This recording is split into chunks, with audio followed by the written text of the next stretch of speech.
Just a bloke in a bar.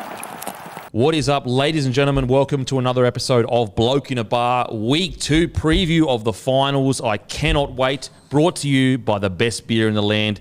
You get a beer and a free sports network, or you get a sports network and you get the beer. Either way, it's the best deal in the country, in my opinion. When you're talking deals, a whole sports network with a beer, that's a pretty good deal. It's a great deal. One of the red hot deals. Tom and I know deals. Yeah. I can spot a deal a mile away. Yeah. Do you reckon that would land me in the JB Hi-Fi catalogue? Because that's the deal of the century in that JB Hi-Fi Or catalogue. even the Aldi catalogue that you get as you walk out. That one's chock full of deals. Or the centre aisle of Aldi, which is Deal Central. It's just fucking deals on deals. Oh, you want some gumboots? They're in there. Who's the Joey of deal catalogues, do you think? Look, That's a good one. there was a place in the Southern Islands called Fossey's, and they always had some of the great deals. Now, Fossey's was a mum and pop shop. It then quickly became Target, so Vale Fossey's. But Fossey's had some of the great deals the fucking country's ever seen. Yeah, a similar place in Dubbo called Payless, and they used to send out their little sort of their deal catalog every Saturday morning, and we'd nip up there with $2, and you'd leave with Arthur Store. Yeah. $2 went a long way back in the day. The beautiful thing about a deal, it's almost inherently charity in a sense. Someone's hurting somewhere for you to get a good deal, you know? Whether it's fucking some poor kid overseas or an owner of a shop, someone's hurting taking for your a massive benefit. Fucking haircut so that you can walk out of a store with Happy as Larry. happy as Larry. Now, JB Hi-Fi though, in my opinion, in my life experience, the deals they offer, and this isn't even a JB Hi-Fi ad, but when I see the catalogue, it speaks to me. Well, see, now I'm not saying you're wrong there. I haven't perused the JB Hi-Fi catalogue as much as you have. What are you getting? Like, I feel like you go to JB Hi-Fi for, I need a CD player. I'll get it. CD player, Well, are they CD still player. around? Do you know what I'm saying? Interesting. Though? That's what else the fuck Was you go JB Hi-Fi even don't know. around when CD players were fucking Yeah, well, I mean, but sold? You can get anything electronic. You know what I'm saying. CD, I don't know. TV, DVD. The thing about fucking- JB Hi-Fi is they'll knock prices off stuff. You'll go, is that the best price you can give me? And they'll go, let me see what I can do. I've always struggled to be the person who's like, can you go sharper than that? Really? I just have always struggled to like. What, you can't ask get the for a words deal. out? I've always just been like, I feel okay, fuck it. I've just have Really? never, yeah. You're a I've full gotten- freight guy. I've gotten better as I've gotten older, and So since you're like in the business side of things, you got to be a bit more of a. When you walk in, they're but going, in general- there's a mark. yeah, they will see me. You're a JB Hi-Fi mark because they're offering deals fucking out their ass. You refuse to take them. What do you do in Bali? Do you haggle? Dude, I did it Bali once. I didn't understand the what's it called? Conversion rate. And this, I was sitting at a restaurant and this Balinese woman came up to the fucking table and she had sunnies or some shit. And she was like, 200 baht. And I'm like, 20 baht. She's like, what? And I'm like, listen, doll, it's 20 baht or nothing. And then she was like, what are you talking about? And she was G'ing up. And I'm like, I don't fucking really want them. I'm getting ripped off everywhere. It's either 20 baht or you can beat it. Obviously, I was more friendly than that. Then I don't know. she You're left. an aggressive man. Nah, but not to the lovely Balinese. Okay. She then left, and then my mate was like, bro, you were offering her literally 20 cents for those. I was like, what? It's like 20 baht. Again, do your own conversion. If they had a it's like picture, 20 cents. I think was like, 100,000 baht's $10. yeah, so from memory. I was offering her 20 So he's cents. offering And 2 cents. if they had a picture of a Westerner that ruins their local economy, it would literally be a picture of you. Dude, 100%. In a big tank singlet. Yes, with braids in my Looking hair. to fight people. Yeah, with braids in my Come hair here. and fucking say what? Say that again?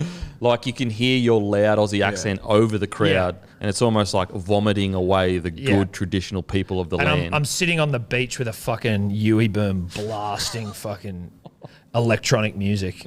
And this poor lady who is probably Just trying to seen fucking shit get that we've food on the never. table? She has seen shit we fucking couldn't even fathom, and you're offering her about 0.20 cents. Yeah. Yeah. Wow. For Oh, he's a some gentleman. sunnies. He's a gentleman. And take it or leave it, sister. You want 20 cents for these or not? And it's like, you very rarely do you go so low that they pull out.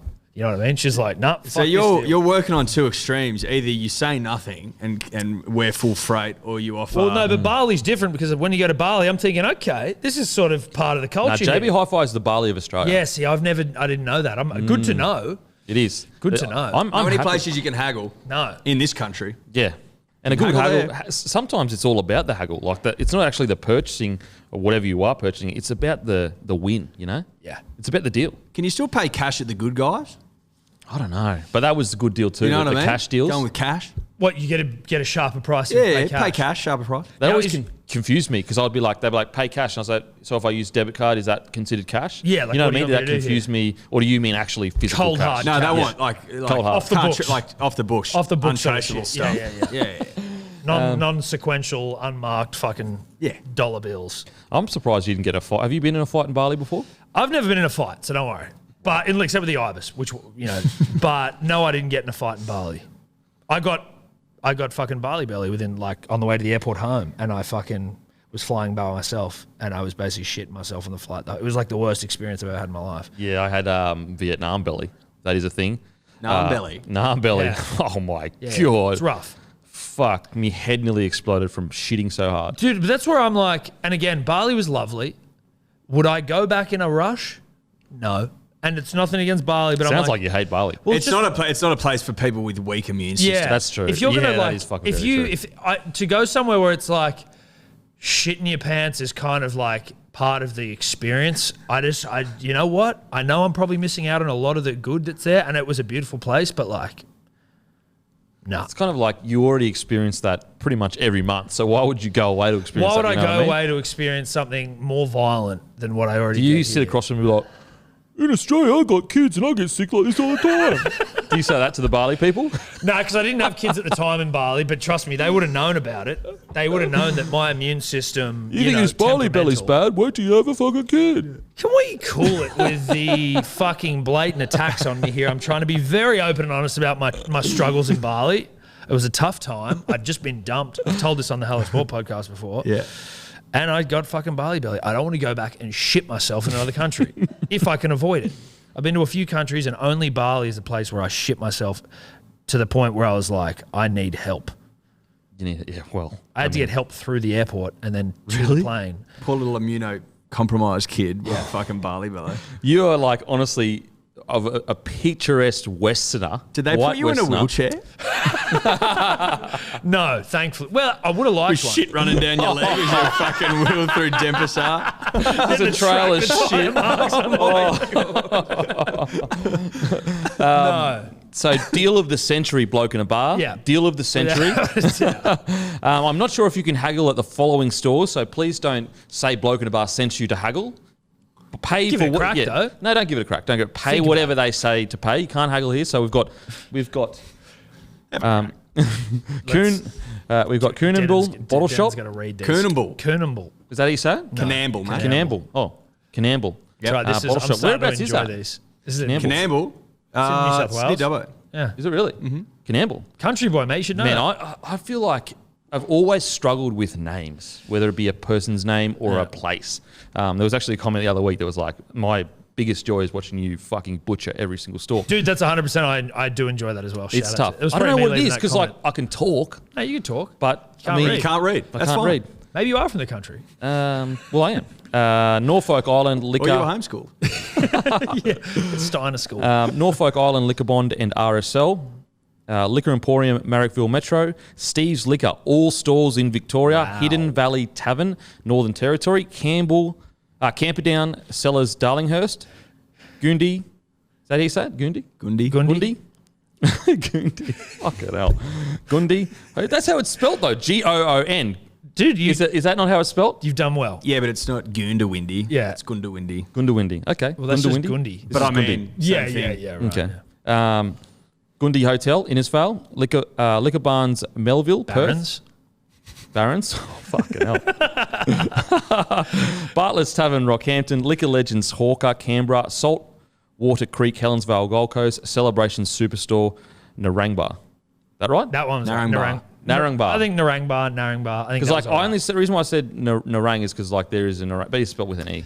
I think Narang was all right. Narang. So, I think that but was it's really okay. Narangba. I don't know. I think it's Narangba. Narangba. I think it's Narangba. But hopefully you guys know where the stores are. You know what? People are probably not even like, I don't know where that store is that he said, so they're probably not even going there. But hopefully you guys go in there, guys. Grab a case of Bloke in a Bar. As we said, you get a free sports network with it, and it helps us put on these shows. Without you supporting it, we can't put these shows on. But The biggest news so far of the week, of today, is a great Jordan Riki versus Thomas Flegler at Mad Monday. So allegedly, there was a fight. Mm-hmm. The fight had turned into a wrestle instead. So initially it came out that they got in a blue, and then Thomas Flegler came out and said, we were out last Wednesday night and got in a wrestle. That went a little wrong. And Jordan ended up with a cut on his face. We went our separate ways that night, and I gave him a call the next day to sort it out. It was silly, and I apologise. We've agreed to keep our wrestling sessions to in-season from now on.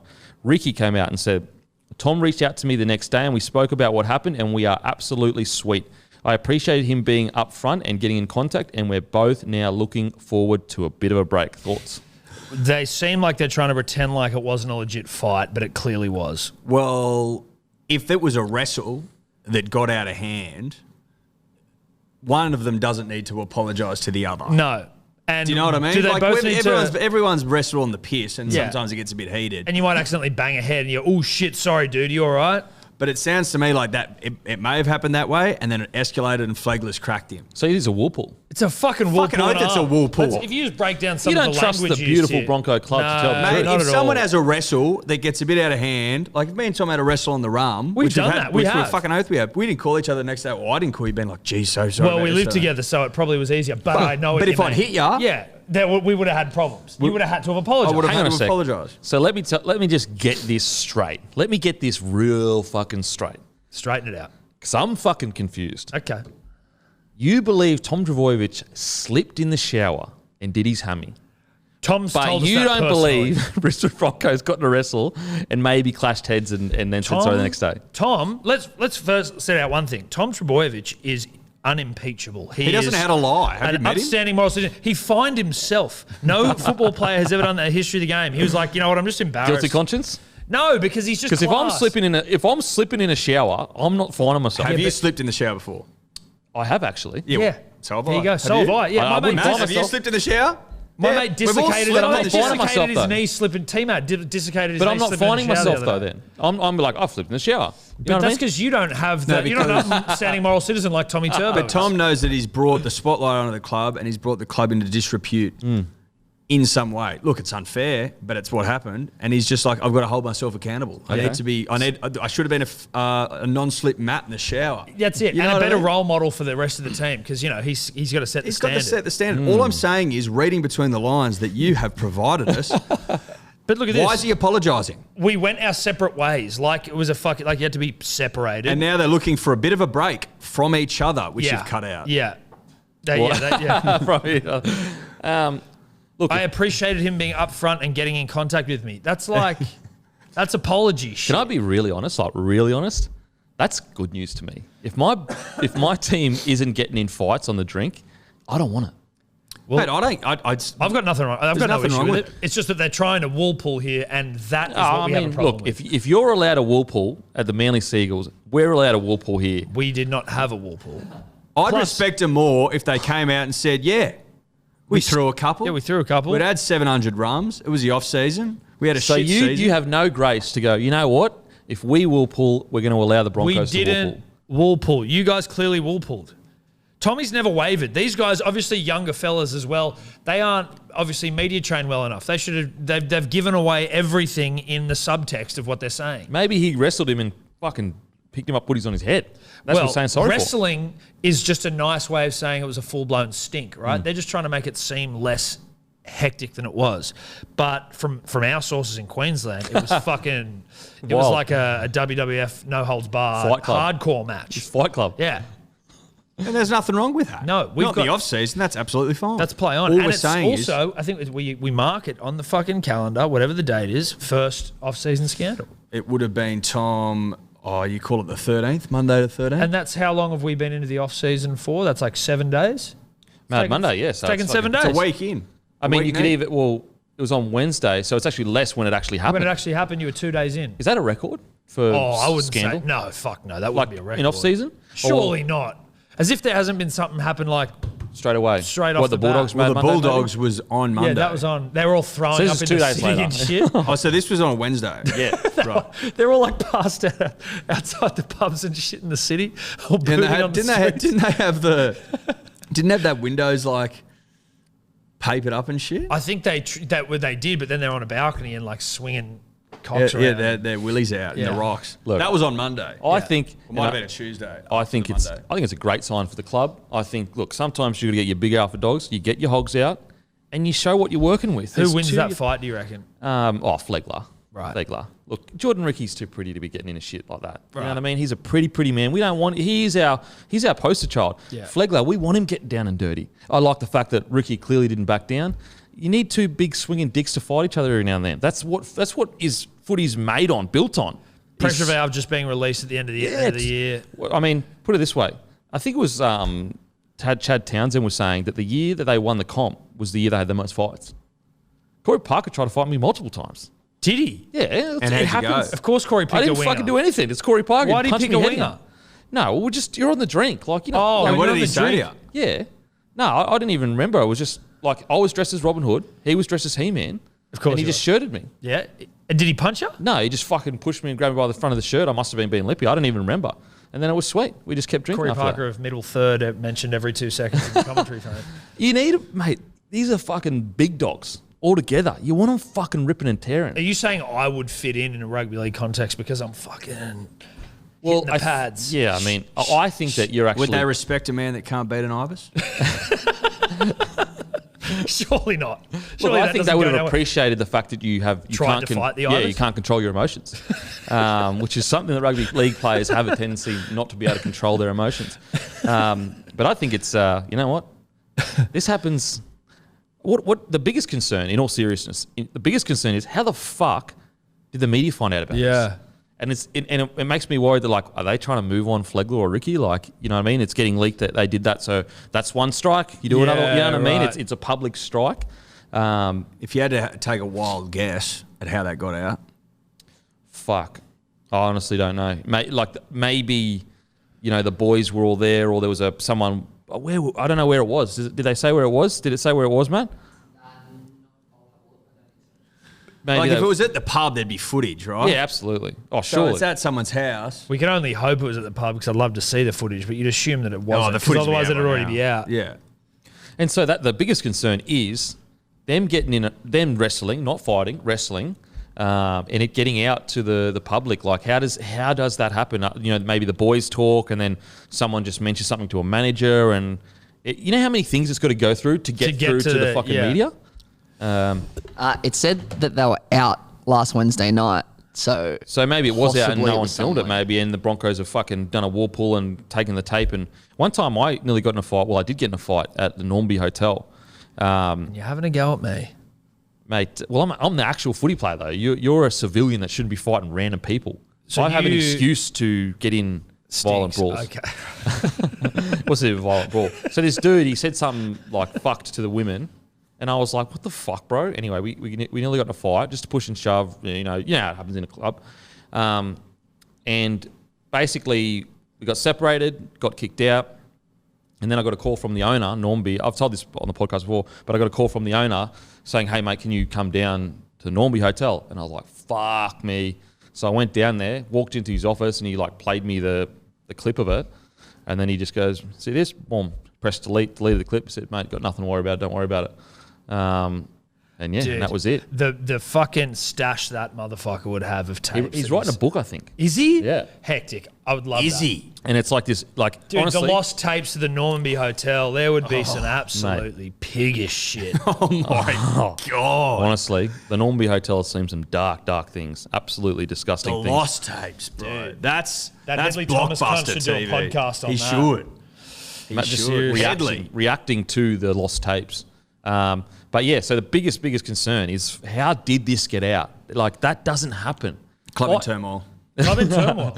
You can't trust anyone. Fights happen all the time between mates. Like, if you haven't tried to punch your mate or thought about knocking your mate out, are you even mates? That's the question. In fairness, we have come to, not blows, have we, Eddie, but we did get close. There one night in particular, cold Bathurst What happened? evening. I don't actually, we were on the rum. Mate. Rumbo. So you just don't handle the Rumbos very well. Oh, not at that age. Nah, not at that age. It's not when you're drinking it straight. Yeah. Do you remember what happened? No, but I remember like one of us pushed the other one like sort of into the fire. It was like over it, sort of a. And then we were just fucking. What, mate? Oh, yeah? Yeah. Mate, it's just fun, youthful shit. You know what I mean? We've never punched on though. No, but we've wrestled. fucking I've never punched on with anyone. Like with any of my You mates. see, like you're really defending yourself about this. Never. I think it's probably the fourth time you've said I've never punched on with anyone. No, with mates. But you've said it. You said anyone. I have with people before, but not really. Wow. Fuck, you're a violent man, bro. Fucking punching on with randoms in the park. No, I'm not at all. This needs to stop because I'm going to get fucking. Someone's going to come up to me and think that like I'm going to fight back, and I'm just going to get ganked in a bar. That's going to be embarrassing. Actually did get in a fight about 6 months ago in the park. I've told you that story, haven't I? No. So I was like, Fuck. this is what are like you, fucking 15? Yeah, bro. Trust me. Listen to the story. So I'm fucking driving, and you know if there's a road that's coming along like that, and a road. So it's an intersection. An intersection, basically, but there's no road up there. Anyway, so there's like a T intersection. Yeah, pretty much. And so I'm coming up, and there's a car driving this way, a ute, but there was a truck on the corner, so you can't see over the truck. So I pull out. This guy doesn't really even slam his brakes on, like just like slows down. Anyway, so he's fucking blowing up behind me, and I was like, "What the fuck? Like, bro, chill out. Like, I can't see you, whatever." Anyway, so I pull in, I park. And so I'm just walking around the field, just talking to my brother on wireless headphones, just going for a walk. Probably about 30 minutes later, this guy walks up to me, fit as anything, probably about that tall, like fitter than me. And he was like, I was still on the phone to my brother, and he was like, "Oi," and I was like, and I thought it was going to be someone that, like Bloke in a bar or whatever, and he's like, "Watch how you fucking drive." And I was like, what the fuck is going on right now? 30 minutes later? Yes, 30 minutes later. And he like walked up from like 40 meters away, 20 meters away, like 20 to, like he was, there's a gym there. So like he's working out in there, and he would have been watching me walk around the soccer field. He's like, "Watch how you fucking drive." I was like, "What?" And he was like, "Watch how you fucking drive." And I was like, "Oh, what? Like, what are you talking about?" And he was like, "Oh, I'll fucking fuck you up." And I was like, what the hell? What the hell is going on? He's like, "I'll fuck you up." And I said, "Well, fuck, I'm standing right here." And so he gets in like this stance, like he's You're ready to throw down. Yeah, he's like, "Well, fucking let's go." And he gets down a stance. And I was like, at this point, I'm so embarrassed about what's happening, like so fucking embarrassed. Yeah. He gets into his stance, throws 2 leg kicks. What? Yeah, 2 leg kicks. No, because I was just, because like, you've either got to be in the mood or not. You know what I mean? Like you've either got to be like, we're on or not. And so I was in this weird position of like thinking, this is so embarrassing. Like I'm not going to fight a dude in a park. Anyway, throws the 2 kicks. And there was this, after it was like this awkward silence, because I thought, okay, he's thrown his kicks. That'll be the end. Where of it. did he kick you? Just like along the back of like my ass pretty much. Like it's in wrapped around the side of my leg to the Did ass. it hurt? No, not really. But your adrenaline's pumping. Yeah. Anyway, so I thought he gets the kicks out. And I was like, okay, so he knows how to do, he knows how to fight a little bit. And I thought that would be it. He got his kicks out. I haven't thrown a punch yet. I'm not even squaring up yet, but he's fully squared up. Then he throws a mad 1-2, lands the 1-2 perfectly. And I was like, oh, fuck, this guy actually knows how to fight. Oh, shit. But at the same time, all I kept thinking of is like, I can't afford to throw another punch because like I'm the one with everything to lose. Like if I do anything wrong to him, I can get sued. Maybe he's filming me. Maybe he knows who I am. Maybe he doesn't. You just don't know. And I've got Bloke in a bar is everything to me. I'm not going to lose it like trying to prove to this fucking dude. Anyway, so he at this point, I'm like, this guy's an actual fucking fighter. So he throws another one. I duck. I just get his underhooks. I just sweep him. Then I full mount him. And I just like holding his face. I'm like, bro, I'm not going to hit you, but what the fuck is wrong with you? Anyway, so I help him up. You helped him up? Helped him up. And I was like, mate, what if your son saw you acting like this? Like, what the fuck is going on? Now here come the life lessons. So he did. He got a life lesson. So anyway, when I was on. So he had 2 other mates with him. I was by myself. So when he was fighting me, his mates didn't come over and do anything. But as soon as I got him at full mount, his mates ran over like, oh, stop. This is anyway, so I helped him up, and I was like, what the fuck's wrong with you? Him and his mates walk away. And at that point, so the whole time that was happening, my brother was on the phone. So he's like, no, don't do it, because he didn't know what was going on. And so I'm like, I'm not going to let this guy alpha me out of this park. I'm going to continue walking. So I keep walking around the field. He walks up to me like again, does like a full like Muay Thai on his knees, like they bow to each other after Yeah. a fight and that. And I was like, fuck, get up. Like, this is fucking awkward. What, like an apology? Yeah, yeah. And he's like, I'm so fucking sorry, man. I just fucking lost it. What is going on? Yeah, bro, I was wigging out. And There's I was no like, mayo on this. I swear on my mother's life, you can ask Reddy Matua. It happened like, I literally that night, I went and did an appearance for like beer appearance, and I had like, my face was like fully swollen. And so he's like, I'm fucking... More time now. What a fucking idiot. And so he says he's sorry, and I was like, it's all good. I just said, mate, like, it's so dumb. Like, you could go to jail. If I go to the cops right now, you're fucked. Like, and obviously I'm not going to do that. And I said, plus you're like a fighter. He's like, yeah, I'm a Muay Thai fighter. I found out that he's actually like had professional fights and everything. What an idiot. Anyway, now we're friends. No. Yeah, now when we see each other, we shake hands, we talk. Oh, you see him he's a good regularly? bloke. Yeah, he's a good bloke. Well, he's So what, look, you he's meet not up a- for beers and shit? No, like He's obviously you not met a him in the great park? in the bloke. park. So he's always in the park, and he's also at my local gym, like the one that we used to go to. Not a great bloke. He might be now, but he did also try and bash you in the park for no reason, really. 30 minutes after. Yeah. Like, if you've got road rage, you don't have it 30 minutes later. No. No, I think he was with his mates. He was trying to, he didn't want to get, like, he's the Muay Thai guy. You don't get staunched by no one, rah, rah. Anyway, yeah, we're mates now. Like, we talk and everything. Like, whenever we see him, shake hands, fucking, what's he doing? That's a wild yarn. That's fucking bizarre. Yeah, and so I had 3 beer taste testings lined up, like, Thursday, Friday, Saturday. And so I had to go with them, like, my face fully up, fully fucking... Like, Kicked out. Oh, yeah, not kicked. He didn't kick you in the and it was face. a good, clean 1-2 too. So what's the moral of the story, do you reckon? I should have just walked away. Like, what the fuck? Like, I should have just been like, all right, bro. Like, whatever. Like, Yeah, but you can't really turn your back on a situation like that. Yeah. Because you don't want to get fucking coward punched. but it's just like, it's just the whole thing is cringe. Like, even though It's like very I could have cringe. fucking like I could have fucked him up, but at the same time, it's like so cringe. Like, what the fuck? Like, I'm glad I didn't throw a punch. I'm glad I didn't punch him, because like I could have really hurt him. Like, really hurt him. Like, bare-fisted on the ground when you're in full mount, and like I'm heavier than him. But yeah, now we're friends, so it's all good.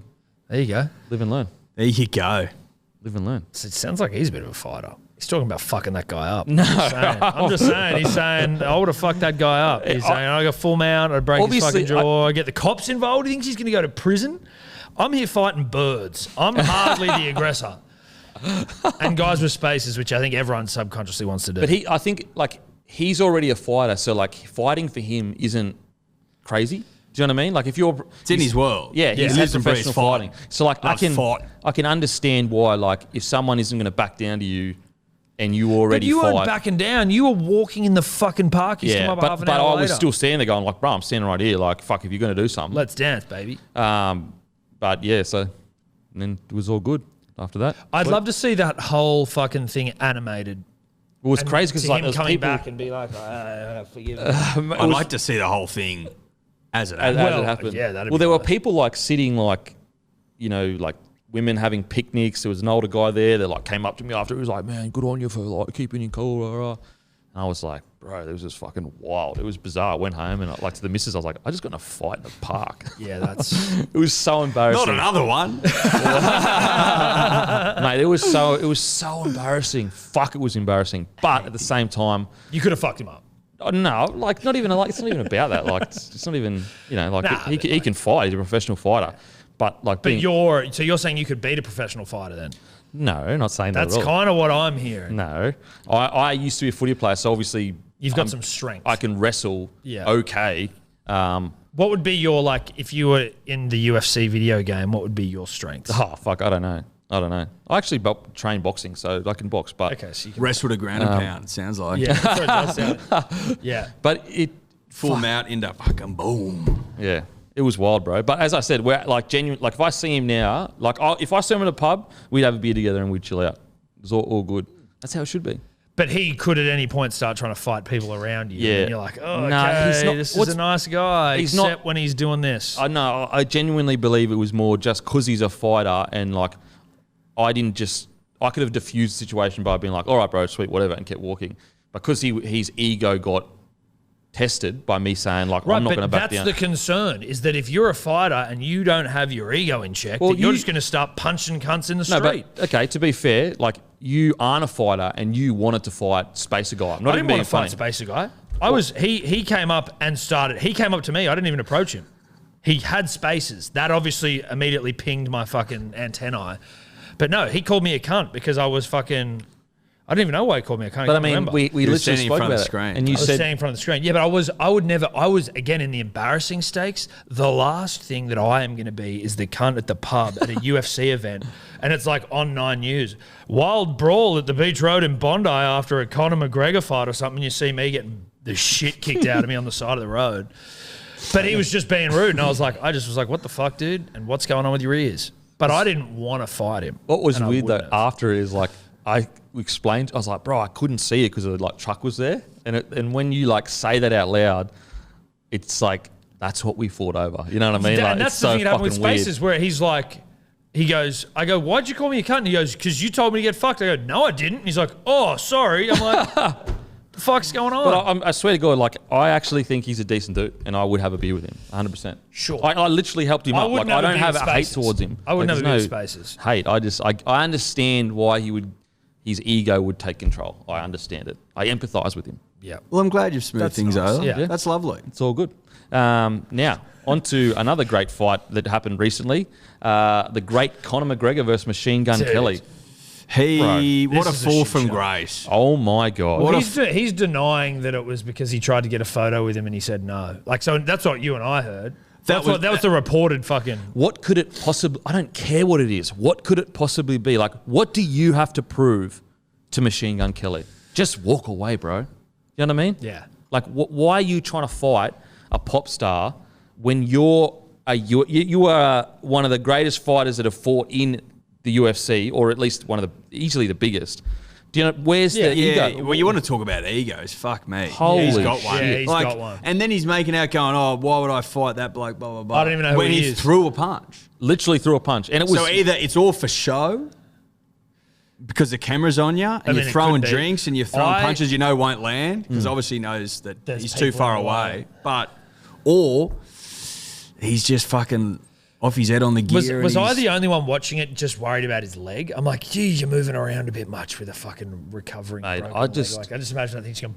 I was just watching it going, I used to love this guy. Yeah, that's what I thought immediately. I'm like, you used to be the king of the world. Mate. And now you're trying to fight Machine Gun Kelly at the Arias or wherever the fuck he was because he narbrayed you and you asked him for a photo. Well, another yarn is that he wanted to get a photo with Megan Fox. Yeah, I heard that as well. And Megan Fox was like, no, I don't feel comfortable, but he kept trying to take the photo. And then that's when Machine Gun Kelly was like, bro, she feels uncomfortable and like pushed him away. But that's what I'm not getting is like Conor McGregor. Let's say Machine Gun Kelly did push Conor McGregor.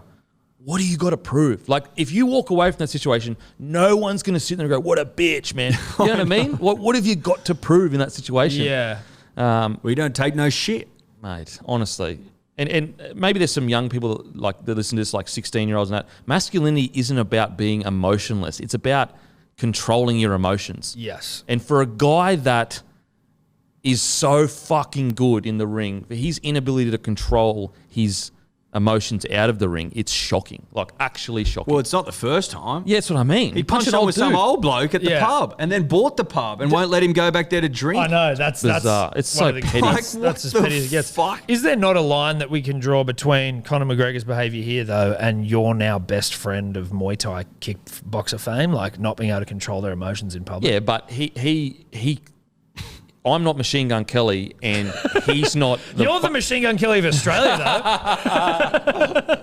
You are a little bit. You are. Let's be honest. Of rugby league, but like he has something to prove. Do you know what I mean?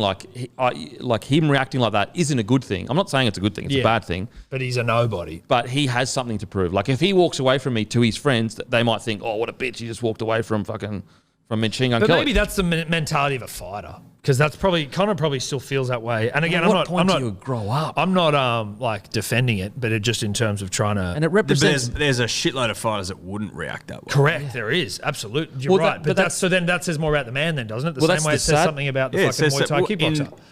Well, that's the sad thing that it's like Conor McGregor used to represent what it was to be a martial artist and was a semi-good representation of like masculinity and sort of like being disciplined and like honing your craft. But he's always been a wild bit of gear. Absolutely. Like, he has always been a but wild he never was dark like this. This is like cringe, like fighting. Yeah, it's certainly taken a turn. He used to outlip people. Yeah. He used to just lip them to death. He was a king of the and it dribble. was hilarious. He was witty. And he'd feel just like it was- bury you with his lip. Yeah. Like, he didn't need to try and fight blokes. He's lost his like lip. Machine Gun Kelly. He's lost a lot of lip. He's lost it. He's lost his fucking his aura Yeah. Mate, he like in a big way.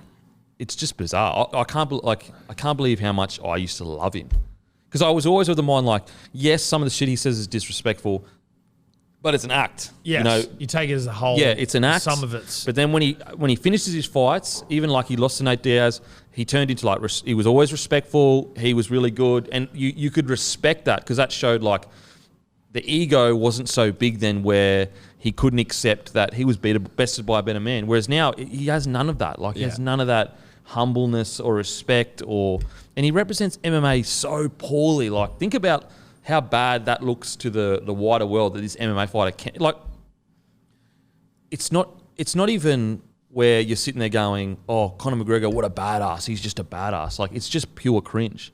You know, like sometimes people will do like things that are controversial, but it might be another fight. Masvidal's a perfect example. Like, I think Leon Edwards, three piece in the soda when he hit him. Now, obviously, it's a bad look. It's an absolutely bad look. But that, like, they were both squaring up. They're both fighters. And it was at an event. At an event. After that fought. And again, not a good look, and it's not professional whatsoever. But then you've got Conor McGregor at the fucking... These are worlds apart, though. Yeah, yes, that's what I'm saying. It's it's so cringe. I cannot believe it. And then trying to pretend like I didn't know who he was and shit. I'm like, Oh, either you didn't know who he was and you're acting out like that, which is fucking ludicrous. Yeah. Or you did and you got Narbrad and it's Trying to get a photo. ludicrous as well. Because that's like, if you G'd up because he said no to a photo with you and then now you're pretending that you don't know him after getting Narbrad by him, like that might be the bottom of the fucking barrel where it's like, dude, you got Narbrad by Machine Gun Kelly. I don't even really, I know Machine Gun Kelly because he's with Megan Fox and I know he raps, but I'm not like... And Eminem called him. Eminem raps. Well, he That's how I know he doesn't even rap anymore. He does alternative music. Yeah, right. Like, so... he's actually pretty talented. He's cringe also. But the winner out of all this is Machine Gun Kelly. You know what I mean? Like, he doesn't look... He is a little bit, but I actually think the winner is the fucking VMAs or whatever it is because they got coverage out the arse. Machine Gun Kelly still looked like he was shitting his pants, which he should be if Rightly Conor so. McGregor's trying to fight you. But, like, let's say the yarn is of, like, him saying to Conor McGregor, no, bro, she's not interested. Yeah, that's Like, pretty... He gets the win. Yes. Like, that's a fucking being killer. chivalrous. Yeah. And then, you know... And I'm not even a fan of... Like, I think Machine Gun Kelly's music is good. He's very talented, but him as a person is very cringe to me. I think he does a lot of cringe shit. But, yeah, Shows you how short Conor McGregor is in that footage. Well, I he's think 5'9". he's particularly tall as well. And Machine Gun Kelly. But, yeah, McGregor's 5'9". Dude, I think you'd be... 5'9's tiny. Dude, I think you'd be shocked if Conor stood in front of you how small he is compared to you. Because when you see him in the cage, you see him and you're like, they're all fucking jacked up. And you're like, Mate, these guys are fucking huge. I should fight at middleweight. And I look at those middleweights and I'm like, yeah. That's Adesanya and shit. God. Big boys. Big boys. They cut weight so well. What are we? Adesanya, Are we you more kidding me? heavyweight? You're heavier than me, but like, Well, if I maybe was- not after my health You're kick. officially heavy. Well, am I now? I think, I it's, was I think it's actually- 92 kilos. Oh, yeah, I'm heavyweight. No. If I was 92 actually kilos. training, I would be down at Shit. like 82, 83 kilos. Like if I was actually an athlete again, because that's what I was when I was playing footy, is 82, 83 kilos. Yeah, right. Um, Which is, I assume, They go like a division up and cut down generally. yeah. Yeah. So you would be a light heavy. Yeah. What I think is crazy is like John Jones. John Jones. what I reckon. Tom versus John Jones. Who wins? Who wins? Oi, leave it in the comments. Hey, I can't see Jones beating an ibis. No, dude. Has he Jones ever wouldn't even know what the fought one? fucking he hates birds. Has he even tried to fight a fucking ibis? Nah, not a native white Australian ibis. No. What I was wild. I remember when I was like, I think it was like 16, 17, and I'd never really interacted with any boxers, didn't know much about boxing or combat sport. And one of the older boys was telling a story of like never judge a book by its colour as a footy player. And this guy was jacked, shredded, fucking whatever. And he told this story of this guy that was looking like a skinny little doing absolutely nothing, was chatting shit. And so this guy that played for the Clydesdale was like, man, shut the fuck up. The guy stepped up, and the footy player was going, I'll be able to take this guy easy. And he goes, I reckon he got about 10 punches on me before I knew what happened, because he was an actual boxer. And ever since then, it's always like been so crazy how these little guys can bash the fuck out of literally anyone that's not a combat, not a fighter. Yeah. How much size it does matter when you're at the elite level, but when you're a boxer, like fighting, you can fight a 6 foot fucking 3 dude. Yeah. If he doesn't know what he's doing, he's going to get absolutely towed up. I remember slightly different scenario, but I was maybe 7 years old, maybe 8, and I was at a school fair, and it was like went into the night time. There's like Ferris wheels and shit, and I was on one of those swings, like what they called like a seesaw, but they were the swing ones. Anyway, I was on there with a friend, and then some kids come and like just started lipping up at us. He was younger though. And I was like, hey, relax, bro. We're on the fucking seesaw here. Just relax. Anyway, I'm standing off the seesaw at this point. Before I finished telling him to relax, he has cracked me about 8 times in the face. I'd never been punched before. I'd never punched anyone. And I'm like, and I'm like, what the fuck was that? And then I'm standing there and I'm like, oh my God. And then I'm trying to like, defend myself, and I'm like, I can feel myself crying, and I'm like, fuck. And he goes, this is like a 6, 7-year-old kid. And he starts going, oh, here come the tears. I'm like, no, they're not. I got alphaed so hard, dude. Here come the tears. Was he like what sort of the rhetoric street? is that out of a 6-year-old? Oh my Holy God. fuck, surely you're older. No, dude. Surely. No. Was he born Here in like... come the tears out of a 6-year-old? I was between. Surely not. It was like 8 to 6. So I was like 8, he was 6, or I was 8, he was 7. It was like I'd never But you been. could have been 10. No, because it was at my first primary school. That's how. And Was I was he just reared like, in the depths of like the roughest area ever, where they're just got to fight for their living? I got hit in the face like 8 times, and then in tears, he called out my tears, and I just had nothing. And he's like, "Oh, you gonna go tell your dad?" And I'm like, "No." Anyway, I don't know how he got there, but it's still with me. It's still with me inside. That kid, wherever you are, You need counselling. Yeah, mate. fuck, it's like a That's movie. deep. dude, he fucked me up. A similar story, like similar-ish in the sense of a fight. So there was this guy at our school, and he was like, he was this weed smoker, the bad boy, just did all the bad shit. Anyway, so we all left school, and we hadn't. He went and did his own thing. No one had seen him for ages. We were all at the barbecue having like the school kids were having people that went to school together, now out of school. Anyway, we haven't seen this guy for ages. And even at that day of the barbecue, we were talking about, have you seen like Sean? Like, I haven't seen him for ages, Anyway, and this is fucking no GST. We're all sitting, eating. This fucking van, like a old, like busted up Tarago or something, screeches up. This door flies open, and these 2 blokes like tumble out of it, and it's Sean fighting his stepdad. And he flogged him in front of you. And then after flogging him, and the car drives off, he was like, oh, hey guys, what's doing? And he came and sat and fucking ate with it. So, He flogged his stepdad. He flogged his stepdad out of a van, like tumbled out, flogged him. Then the wife got out, like the mum got out, was like, stop, pulled him back in. Jesus Christ. And then he come and he was like all full darrowed out and had a barbecue with us after it.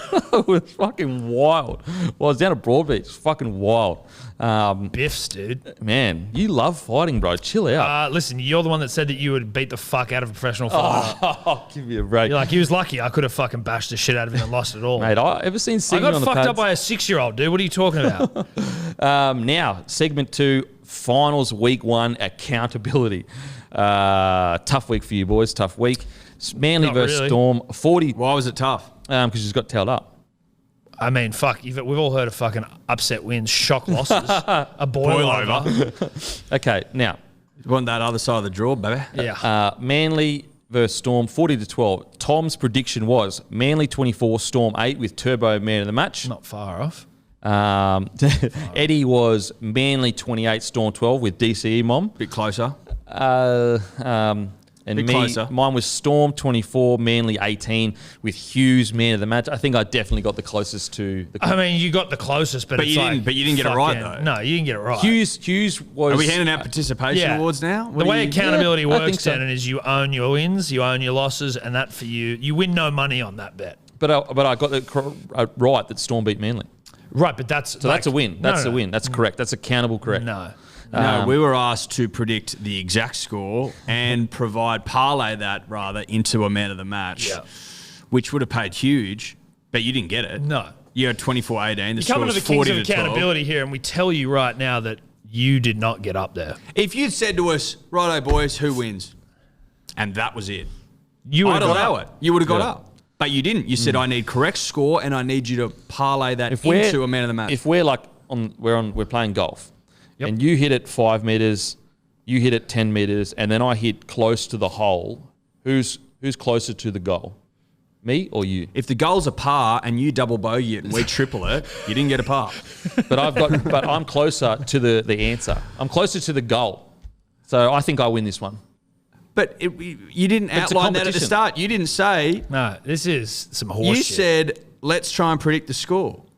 You didn't get it right. No. Now, on Simple as to, that. on to Roosters versus Titans, 25-24. Tom had Titans 22-16 with Peachey man of the match. Eddy had Roosters 36-12 with Tedesco man of the match.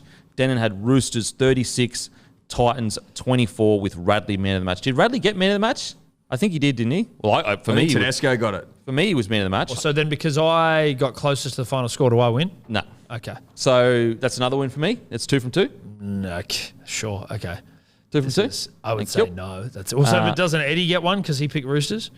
All right, I'll give you that. Yeah, 2-1. No, but that's like we're disagreeing with that basically. Oh, okay. So, yeah. Sweet. So 2-0. Sweet. Now, Panthers versus South. Well, it's either 0-0 or it's 2-1. It's 0-0. I'll go 2-1. I'm happy But to do I that. got Tedesco, so it's 2-all. You 'Cause just he was man of the abandoned your morals to suit yourself.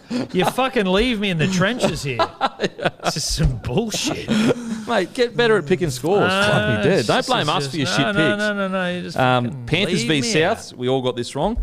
Panthers, this is Tom's guess. Panthers 34, Souths 12 with Cleary man of the match. And Cleary to score 2 tries. Eddy, Panthers 46, South 6 with Yo man of the match. Close. Denon, Panthers 30, Souths 12 with Kickow man of the match. I was way off there. I think that Eddy probably, with like Yaya did play really well. How the fuck? I'll give one to Eddy there. Okay. Because Yo did play fucking mad. Yeah. So that's the closest to the Clearly right didn't answer. play that mad. Right. And So Kickow we're didn't just play mad. giving people for like being in the right, like a vibe. Like, Yao played well. Yo played But well. it's a bit boring if like you're just like, oh, nah, wrong, move on. You know what I mean? Sure. Okay. I guess I had a different understanding of what this was, accountability. Is it because you're the 0 at the moment? Well, no, it's because we do accountability on About Even, and it's like I live and die by accountability because I'm winning on About Even. So I think I'm probably just What taking happened this the week loss then? Worse on accountability. Well, like right now, you've got nothing right. I didn't go well this weekend. I didn't go well. I think I went 4 from 4 in NFL. Did you get one today? I don't know. I didn't. Oh, check. and also Just guessing. make sure I think you would have known. make sure on About Even to leave the comment with your bet, and then you'll. Yes, we pick one of the comments in the comment section to take on. Loser gets. If you win, if your bet gets up, you get a case of Bloke. Pretty good deal. Now, Eels versus Knights. Tom, Eels 38, Knights 16 with Paulo man of the match. Eddie, Eels 28, Knights 10. Moses man of the match. Specifically said that this will be a good game for Mitch. Then Eels 22, Knights 6, Gutherson man of the match. I would give this one to Eddie. Yep.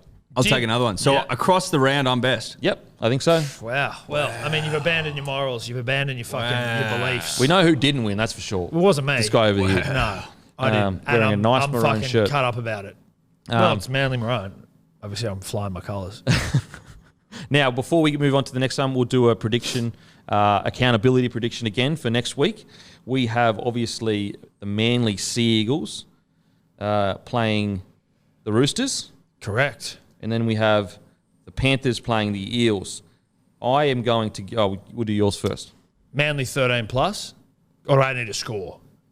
Manly 22. I need a score. Manly 24. Roosters 12. And Jake Trbojevic, man of the match. Nice. What do you got? 30 plays 16. Oh, I think that Jason Saab. I've also got to change my score because it wasn't 13 plus. So it's going to be 24-10. 24-10? Yeah. Okay. Jason Saab hat-trick. Jason Saab hat-trick. Wow, if you get that, that's fucking, you win the whole week pretty much. I'm going to go Seagulls 18-10 with, I'm going to go Tom Trbojevic man of the match. Now, Good for Tom. Panthers versus the Eels. What do we got? Actually, you go first. Panthers are paying, Eels are paying $4.25. That's pretty value. I think it'll be 18-6. Cleary man of the match. And this is obviously against every fucking, I think, fibre of my being, but I'm seeing yellow and blue in my mind's eye, and I can't get rid of it. It's just the vibe. Pure vibe? I hate Parramatta, but I'm liking this like Penrith are beaters, Ivan's fucking wigging out vibe that's going on. So I'm like, imagine if that happens. That'd be great. Wayne will laugh and fucking everyone's like, dude, Ivan shit the bed. So It'll be a bed shit. it'd be a bed shit. And I'm on like bed shit bet here. So I'm going to say So you're vibing a bed shit. I'm vibing Eels to win. Penrith going like, what the fuck do we do? Can't win a final. So I'm going to say that the Eels will score 18. No, the Eels are going to score 26 points. Sorry, I just had to consult my mind's eye again. A lot of points. Wow. 26 points from the Eels. A lot of points for a team that... Dude, I can't help what my mind's eye is seeing. And then Penrith are going to score 10. And the man of the match is going to be shit. It's going to be Mitch Moses. Mitch Moses? Yeah, sorry. I'm going to go Penrith. I'm going to go Penrith 28, Eels 10. And I'm going to go Matt Burton man of the match. Boom. Nice, Matty. Dude, he has got some fucking toe. Watching him play on the... Like, I know that's not necessarily breaking any news, but I was just like surprised at how quick he actually he's was. incredible. He burnt someone. His potential is like anything. Yeah. He's got an almighty ceiling. Oh, yeah. Now, on to segment 3, major talking points. The NRL have moved preliminary final on 25th of September from 7:50 to 4 p.m. so they don't clash with the AFL Grand Final. 2 weeks ago, Andrew Abdo said they would stand their ground, but they have since backflipped on that. Is this rugby league's first loss in a while to AFL? Did we get bitched? I don't think it's a bitching because the grand final is bigger than a preliminary final. Yeah, I just think it makes sense. Why would you abandon money? Oh, no. You have to have something wrong with you if you're like, no, we're going to fucking take you on knowing you'd lose. Well, what I mean by bitching is like, why would you come out and say we're not backing down? That was a mistake. That is ridiculous. It's actually, I think there's a lot of people that would be stoked to be able to go, I can watch good, honest rugby league and then watch the grand final. Yeah. Like, it's an Arvo. It's fucking, I can't even believe they even considered it. The loss is that Abdo said that Yes. they wouldn't backflip. And that's what I mean. That's a mistake. Yeah. Because he is basically madness. bitched himself because it wouldn't have been a bitching if you just acknowledged like, well, it's the fucking AFL Grand Final, right? And the broadcasters would have been like, no, you're not. Yeah. No, you're not. You're not doing that. Yeah. Well, how the fuck would you be doing that? That doesn't make sense, Andrew. No one will watch, mate. Well, like, obviously they will, but you're going to lose the fence sitter. Yes. You're going to lose, like... for example... The hardcores will always watch it. People that love their rugby league. But there's a lot of people that will go... I feel like I'd be flicking between the two, right? Like, you'd be going, Surely with the cash you got, you can have 2 TVs going. Well, it's more about the feng shui of the living room. Fair enough. Yeah. You can have the laptop going. But that's not that's the point. not how you want to enjoy it. But that's not the point. What about, mums and dads sitting at home who don't necessarily care for one or the other? It also does, as you say, allow you for an afternoon of ripping and tearing. I think I actually like Arvo. I Love much prefer it. I can't tell you how much I enjoyed that 4 o'clock game on Sunday afternoon. Beautiful. I was loving it. It's beautiful. Rockhampton, Brown Park. It's beautiful. Thanks for coming. Oh, and it just had that nostalgic vibe to it. I couldn't get enough of it. I think Abdo maybe leave the V'landys is good come on the front foot to AFL. Yeah. I reckon V'landys is the king of putting AFL on the bitch. He knows when to do it. I think maybe Andrew trying to have his own little crack and it quickly learnt that it's for certain men. St. Peter of grandson of God fame doesn't set himself up for L's though. No. Like Andrew's walked into an L. Yeah. And now he's trying to backflip on it, but being like, oh, no. Which only compounded the L, really. Well, it's just like it's now a profound loss Yeah. that, It's that a you're going massive- to have to wear. He almost ambushed himself. He did. I'll see your AFL Grand Final with a preliminary final. How does that go? I AFL think, just went, okay, cool. mate, the rating. well. I actually think the ratings would be through the fucking. Like, think about how glorious of a day that is as a bloke or a Sheila. Doesn't the AFL Grand Final usually happen in the afternoon? So it's in Perth for COVID this year. So it's going to be in the afternoon in Perth, and they can't budge on Gotcha. that. So Yeah, that's why. gotcha. Also, the preliminary final is the Storm game. So obviously, you don't want to polarize the Victorian audience. Yeah. I can't even believe it was discussion. Yeah. You know, like what are we trying to, like, who are we trying to prove, like, oh, we're fucking big bad? Like, There's times to go at the AFL and be like competitive, and there's times to be like, it's actually to the betterment of everyone who just wants to watch a bit of fucking sport. To just Absolutely. be like smart about it, and even have that bit of well, fuck the AFL Grand Finals, and I'm sure we want to watch that. We'll watch the rugby league beforehand. what an arvo. Yeah, Think and there's about that always arvo. been a nice understanding. They have theirs on Saturday. We have ours on Sunday. Like when the years match up and it's Yeah. on the same weekend. That is a good week. Like that weekend where you know you've got that. I Yeah. always liked that weekend. Yeah. Doesn't seem to happen as much anymore. I think a festival used to land on one of the days. I think. Yes, it did. It was in the city, and in the 2008 was Grand fully Final, I was there when pickled. Manly won, and I was off my dome, and the crowd started chanting Manly, and I thought I was going to Park life. Park life. What's it? There was one recently. I think it was the Raiders Roosters Grand Final day. There was a festival. It was like 2 years ago. And what was funny actually, someone sent me a video. So they messaged me 2 days ago saying, "Oh, remember this video?" And it was actually Blake Taffy filming me doing a goosey. So Fair like, income. yeah, so he must have seen me at the festival. So, oh, bro, I do a goosey. And you now he's know playing him? a role. No, like, Yeah, right, 'cause you just- this was 2 years ago. So he wouldn't have been in the top squad. How back often then. do you get asked? Sorry, Eddie, how often do you get asked to do a goosey? Not as much anymore, but there was a period there where, whoa. You were getting Yeah, I think I've told you off the screen, but off camera. But there was a period where everywhere I went, people would yell "goosey," even to the point where me and my missus we went for a walk and we were fighting, having an argument. We actually don't argue at all. So it was very rare that we were having the argument, and it was about nothing. And so we have Always this argument, and there's this dude like probably 10 meters away from me, pulls out his phone, and he was like, "You know what I want? You know what I want?"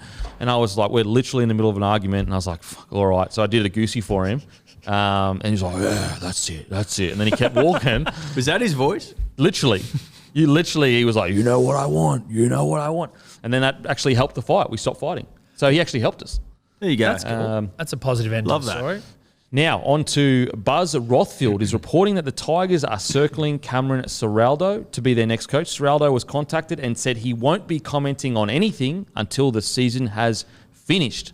Thoughts on Ciraldo going to the Tigers? That means that he's definitely fucking been hit up because he's saying he won't be commenting on anything until the season's finished. Does it almost lock him in for the job by saying he's not going to comment on anything? Potentially. And look, Buzz I think Rothfield it's of probably- mayonnaise fame does like to put mayonnaise on things. He's obsessed with the stuff. But Commenting is a very key word in that. yes, Ciraldo's response would lead me to suggest that Buzz maybe held back on the mayonnaise with this one. Oh, you reckon he's held the mayo? Well, I think, Buzz does love Mayo, but yeah, the Tigers are looking for another potential coach. And Ciraldo's one of them. Yeah. What's Paul Green sitting there going? Well, he may be circled as well. Who would you prefer as a coach? I'd prefer probably Ciraldo if I Mate, was. honestly, I unless Can't believe there's... Flanagan's I not wouldn't getting prefer either circled. of them. Yeah. He came out and said as well he hasn't been approached. I'm like, what the He hasn't been Circling. approached. No. He should be circled Yeah. like a shark. I think like they've got to give Michael Maguire. I just think that even though I don't think the way he coaches suits the team that they've got.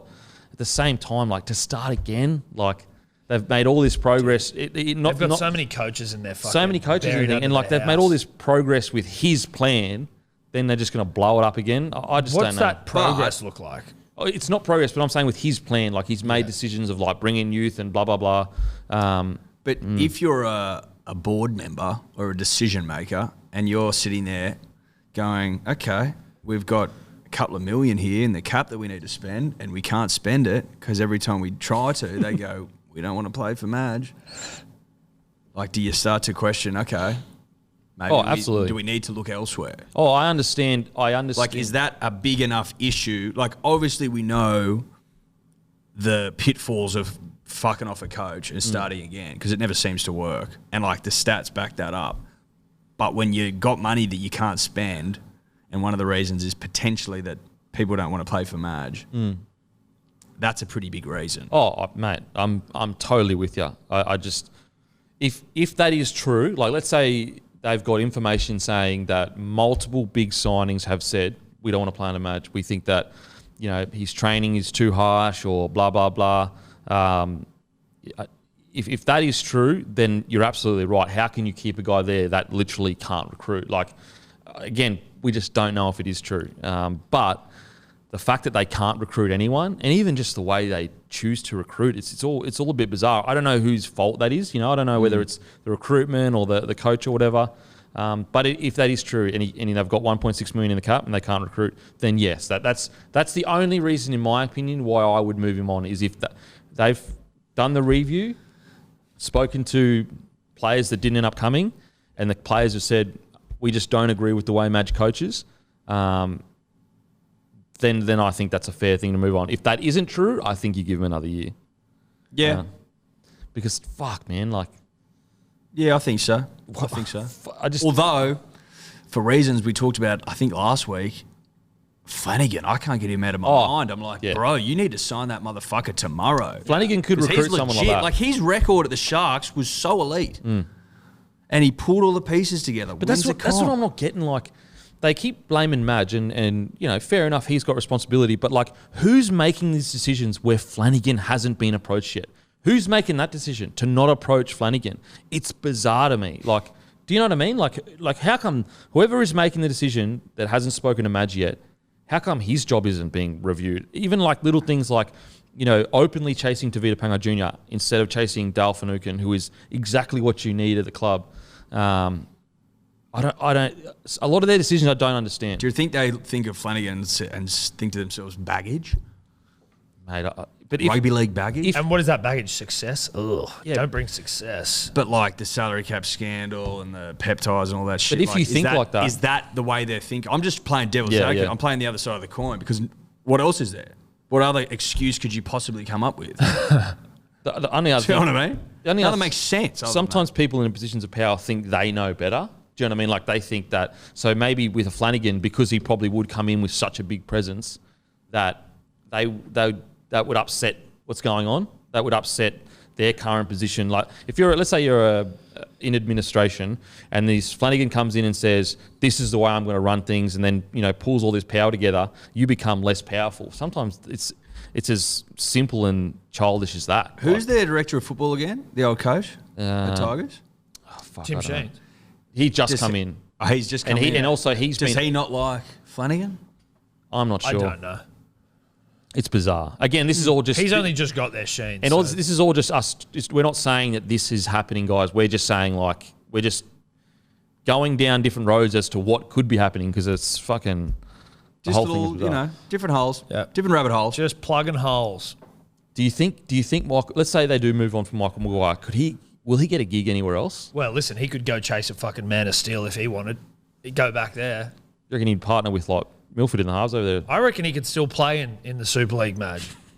He could do a job. He'd fucking do a job. Oh, he could do a job, Tom. He was a back rower in his time, wasn't he? Madge could go over there. Him and Curtis Sirinen? 700, 800K. Tough prick too. Yeah. Uncompromising, Eddie, I hear. He is uncompromising. Oh, he'd do a job. What's so surprising is, like, I think he won Super League comps. He was at the Storm. He won Rabbitohs. Like, he clearly can do it. So what I'm not understanding is, like, if the way he's doing it now is not working, why is he so relentlessly staying that way? You know, is it also a bit of the club that he's at?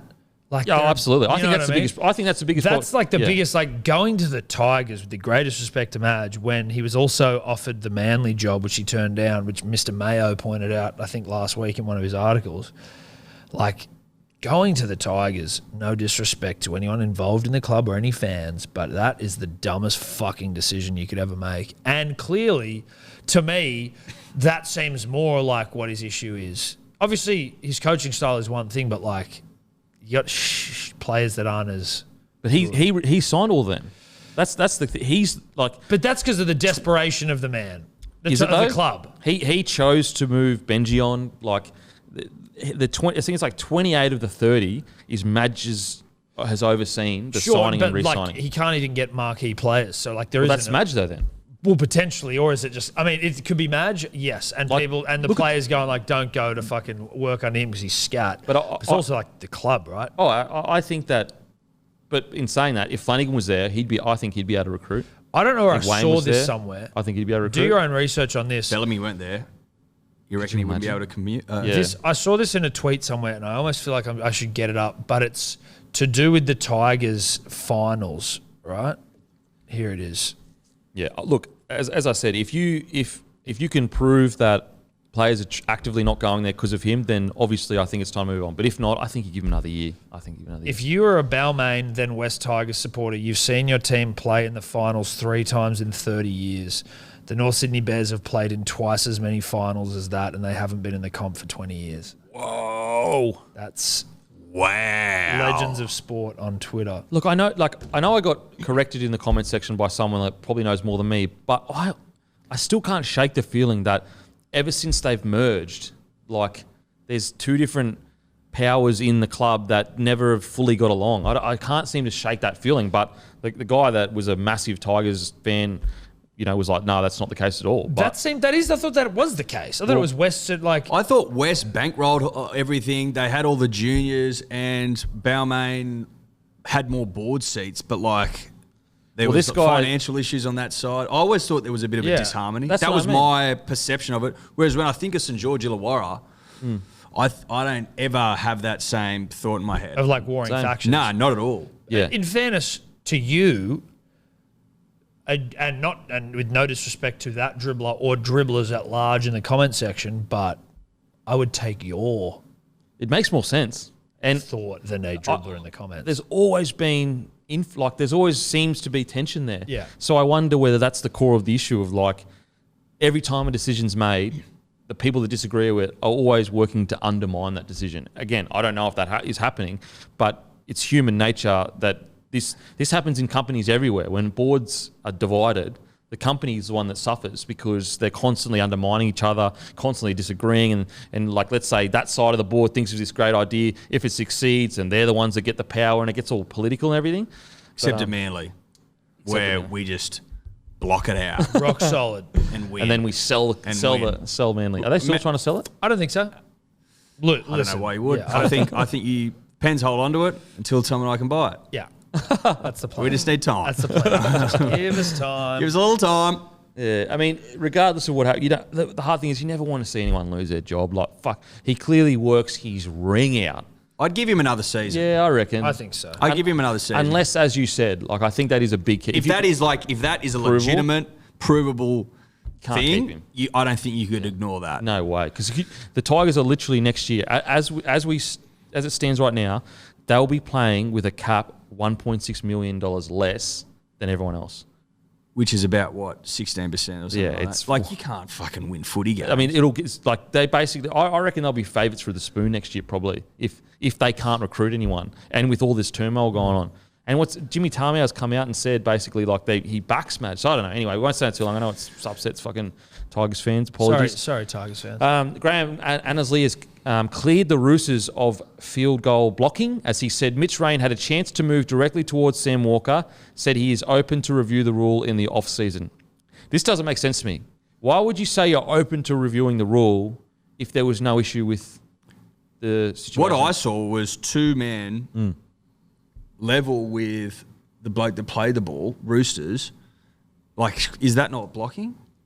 Yeah, a lot of people are saying that the Roosters were a step ahead, like they were in front of the advantage line. And then the other argument that Wayne was talking about a couple of weeks ago was that every team does it. They don't just stand and hold their ground. They like step in ways of people to get them off thingo. Yeah. Now I think the Titans fan, and correct me if I'm wrong, Matt, but the Titans fans were upset because they had 2 guys in front of the advantage line. Correct, Matt? It's what it looked like in the photo. Yeah, they were very close. Very close to play the ball. But Graham Annesley was like, well, no, camera angles can be deceiving. But again, I wasn't that upset with it. Like, I get why people are saying, like, you know, like, I can see what everyone was saying where, like, there were a couple of people there, but also, like, fuck. I don't think it was that hectic. I think... Oh, it's tough. It's a tough one because, like, it's easy to say that when it's not your team. Like, if it was your team, because I understand why they're upset. Like, I get it, but I'm also like, I don't know. Did it stop him? Did it? Maybe I haven't watched it enough. Did it really impede someone getting to him? It looks pretty. I'm not sure how I feel about this blocking stuff. I don't really like it, but at the same time, like, kickers are protected species anyway now. You can fucking barely touch them. But that's not the reason why they lost, though. No. They lost because they didn't pass the ball at the end there. Paddy Herbs. Is that the worst play of the season? And that's, again, I feel bad for him because it's just a game of footy, all good, life goes on. But to me, that's the worst play of the season. You know what? Like, yeah, I mean, with the stakes of everything, yeah. That has to be, right? That was biggest crazy brain explosion. And I tipped Titans on this show, and that fucked my accountability. So maybe that's why I'm upset. I saw that coming. I saw a brain snap late in the game that prevented them from winning. And I tipped that way. And I took that way. But like it was just. It was Corey Thompson was. Well, but you give it to Fafita and he scores from there, or he makes it. At least he passes it. But like 2-minute overlap. Well, like what I said earlier this week on the review was like, just pass it because if they get tackled out, like you're not in the wrong then. You know what I mean? You did exactly what you're supposed to do was draw your man and pass it. So I feel sorry for him. But that's what the thing is because it's like, and again, you feel sorry for him, right? But it's like, it was a selfish option. There wasn't... I don't know if selfish is the right word. You don't think so? Because like the outcome obviously is him scoring the try and being the hero, but that's the... What if he throws it, Tupa goes for intercept and he scores? Do you know what I mean? Like, of course, Tupa throws a dummy. I don't think he was thinking, I want the glory. I think he was thinking, Tupa's not coming in. If I pass it, instead of passing it, I've got more chance of scoring than Corey Thompson because Corey Thompson can get taken out. I don't think he was Fafita there as well. Not really at the end there. He could have passed earlier. Yeah. I think selfish is the wrong word. I just think it was more along the lines of he weighed everything up and thought the best chance he has with being a big ball, strong ball runner was he had the most chance of getting across the line. Fair. I don't think he was sitting there going, I want to score the try. Not that it's like selfish is the wrong word, but the intention behind it is more. It's thoughtless, like thinking that you can do it when the option is clearly not fucking for you to do it. Mate, it was fucking tough, poor bloke. Brandon Smith admits he doesn't have a clear vision of what his future will. Grant said he wants him to stay. Grant also implied he'd be willing to come off the bench to keep Cheese at the club. I mean, when we talk about keeping blokes at the clubs, Smith would be. He's probably the hottest property on the market right now. Yep. Yeah. Do you believe? Wow. Do you believe? Definitely. And again, not like I love Harry Grant and Brandon Smith. They're both like great characters bullshit. as well, but like bullshit, right? Bullshit. Want to stay? I'll play off the bench. I'll come off the bench for the rest of my career. All righto, mate. Will you? Sure you will. Okay. I don't know, You mate. say Like so. he still gets about 60 minutes a game. Yeah, but and at if you're winning certain prems, point though, winning at prems, a certain point. If he wins a comp this year, and then even if you win 2 comps, as if you want to come off the bench for the rest of your career. if Brandon Smith and Harry Grant stay at the club together, they'll probably win, and Munster's obviously still there. I reckon they'll win at least another 2 premierships, 3 premierships even. You know what I mean? Like you're basically guaranteeing yourself another 2 or 3 premierships. But how much then would you be paid differently being a hooker on the bench as a hooker on the fucker to start? Yeah, for a club that it's wants a tough. fucking hooker who's an Origin. I think with this specific case, I think that he would rather than be signed as just a bench player. bench player, he would be signed as like they would both be on like 600k each or something, or 600 and 500. Like you know what I mean? Both high quality forwards. What would then they be worth at other clubs by himself? Oh fuck! You know, honestly, it's Brandon Smith right now. 900k, right? 850 to 900. And what would Harry maybe Grant $1 million. get if Brandon Smith were to leave? 7. I reckon about 600, 7, maybe 600, because he like the Storm. There, like everyone talks about salary cap, blah blah blah. Yeah, I understand that, but because they've got such a proven track record of like we will win prems. Going to negotiation table, it's not like other clubs where they go, look, if you stay, then we're going to build this, we're going to build something great. Rah, rah. You basically Storm, they can guarantee it. They can go, we're going to win prems. That's what we do. So I think that even though at another club, Harry Grant, another club, 800k, I reckon. 800k. At the Storm, probably 5 600. So I guess early on, like I can completely, like for either of them, you'd be like, why wouldn't you stay together? You'd still get paid well, win a couple more comps, but like long term, you would certainly, especially with like your career's like 10 years, go and make fucking shitload of money somewhere else. See, I think if you're, especially with Cheese, because he's such a character, I actually think you earn more cash long term by staying and winning prems. How many comps, would you want to win before you started looking for that? The big coin? That Probably cashish. 2. Like if they win this year, that's 2 Yeah. already. Yeah. That's what I was saying. Do you know what I mean? Yeah. You look for the 3-peat and then like how many comps do you want to win before you need to start getting that cheddar? Getting your house in order and like having money for you when you retire. But the argument I have against that is like, okay, let's say the Cheese stays at Melbourne and wins 3 more prems. His personality after the game, like he's like character after the game, and the amount of money he'll earn from being the game's biggest superstar will far outweigh any contract, I think. Whereas like if he went to the Titans, it's much harder to be the cool character when you're not winning games every week. You know, like we saw Chambers, all his career was sledging blokes, goes to Cronulla for 1 year, sledges a bloke, and he's the fucking worst bloke in the world. And so I think with Cheese, like especially with Cheese, Harry Grant's a little bit different because he's not as out there as Cheese. But I actually just think that the money that he would earn later in his career would at least equal the contract he would earn. You know. Potentially. Yeah, potentially. That's a risk, though. It's absolutely. You're saying so like post-career. Post-career. Yeah. So, for example, let's say he's missing. Let's say he stays at the Storm 600K. We'll just say 500K, and then he's got another club that's willing to offer him 750K for the next 5 years. So what's that? 250K per year? 5 years. That's $1 million. Yeah, but aren't you saying? So what you're saying? 5 years. I'm just doing even numbers. Yeah, right. Let's say it's 600 and 850 somewhere else. That's 350. That's still only like $1.5 million. 1.5. You don't think that he could earn that 1.5 million back with all the gigs that he would get post career that he wouldn't get if he's just a good Titans player? Potentially. But I wonder whether someone like him has done enough to get his character out there where he's still going to be able to do. Like you could do both. So he's still going to be the guy that's won potentially 2-3 comps, right? Plays for New Zealand. Even if he does play for the Titans. But I just think that by the time he retires, that'll be so far forgotten. If he's at the Titans for the next 8 years, it'll just be, he's a good hooker, funny guy, plays at Titans and he does the little things. Whereas if he stays at the Storm, he rides off into the sunset as one of the best hookers of the generation. You know? Or he gets his timing right. Titans get themselves a half.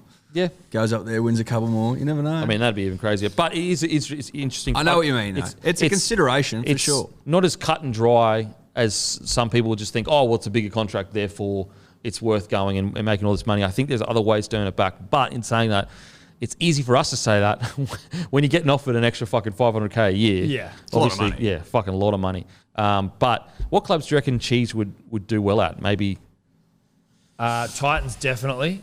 Titans, if he were to go somewhere else, I'd like to see him at the Titans. They got a good crop of players. I mean, the Bulldogs could do with him. if you're the Tigers, you're offering him $1 million a year.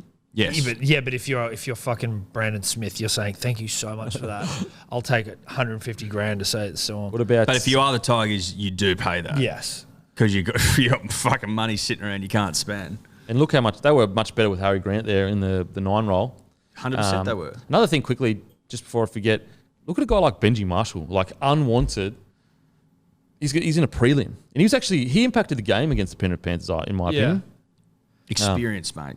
Mate, to think like I Can't think buy it. it's the difference between good clubs and the not so good clubs. Like for him to find out that he's getting brushed by the media, and still That's have this bad. footy in him, and he's at the Rabbitohs now. But do you think he'd be having any effect if he was at the Tigers? Like he was. That would be They my went way other thing. better. Yeah, but like, how much better would he have made him? Like, Well, I think it was better for both of them that he got. They were the fuck one. out of They it. were one. If they beat the Sharks, I think Last he was year, there. were they? No, it was the year before, and that was Benji was at the club there, correct? If they beat the Sharks, they would have made the finals. They lost to the Sharks. That's how close they were. Now Story there, Whereas like fucking- now they're not even fucking. But for a club legend to find out in the media, that's appalling. disgraceful. Imagine Benji and Adam Dewey. You know? I just don't think a little bit of experience can't hurt. Yeah. Interesting. Well, I do think and even you wouldn't. He's not asking for big coin. No. Keep him around. Again, it's been better for him to get the fuck out of there. Oh let's be fuck yeah! honest. Especially if he wins another comp. That'd be Imagine if he nice. fucking rides off into the sunset with another my one. That'd be God. wild That'd be stuff. sick. Could you imagine? love that. That would be hectic. That's what he Well, deserves too. If Manly can't win it, Yeah. I don't mind that narrative. And I feel like Benji deserves that. Like he's offered so much to the game and he's only got one prem. Yeah. You know? Now, on to Ash Taylor, Tyron Peachey confirmed to be leaving the Titans. Wild World of Sports have reported Peachey has been offered to the Broncos. Peachey unsurprising. I think Peachey has been killing it at Yeah. 6. It's almost surprising that. I mean, I know why they let him go because Brimson's going to be the 6th there, but why haven't they played him there for longer? You know? Interesting. So to the Broncos, that's a good pickup if you guys can get Peachey. I rate the dick off Peachey. And what you put Peachey at 6 with Reynolds, I don't mind that at all. I don't I don't mind hate that. that. I don't hate that. Not then one you've got- bit. baby. You've got Stags in the centres with Ooh. whoever else you've got. Cobbo on the other centre, Herbie Yeah. Farnworth and Corey Oates. Let's team's fucking coming go. together. Corey Oates better fucking start every goddamn game for you guys next year, obviously pending injury. Like, he was too good not to Yeah, be but in he the has side. some games where you go on. Yeah. Wow. But you're right, though. He's He's so too good not to be in the side, think- though. Well, how old is he? He's about 27, 28, I'd say now. Is he really? He's been around. He's got one of the best try scoring He's been records around. in the history of Broncos. Really? Like his try scoring record at the Suncorp's wild, like right up there with the greats.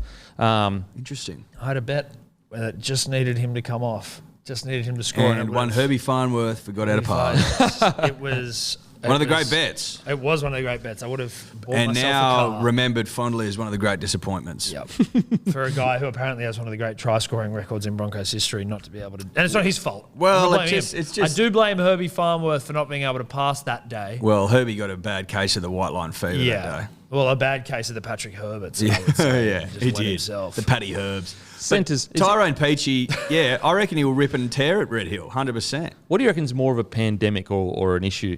Centres not passing when their wingers open or wingers jamming in? Oh, look, it has to be wingers jamming in, It's always been wingers jamming but in. it's followed by centres with a case of the Paddy Herbs.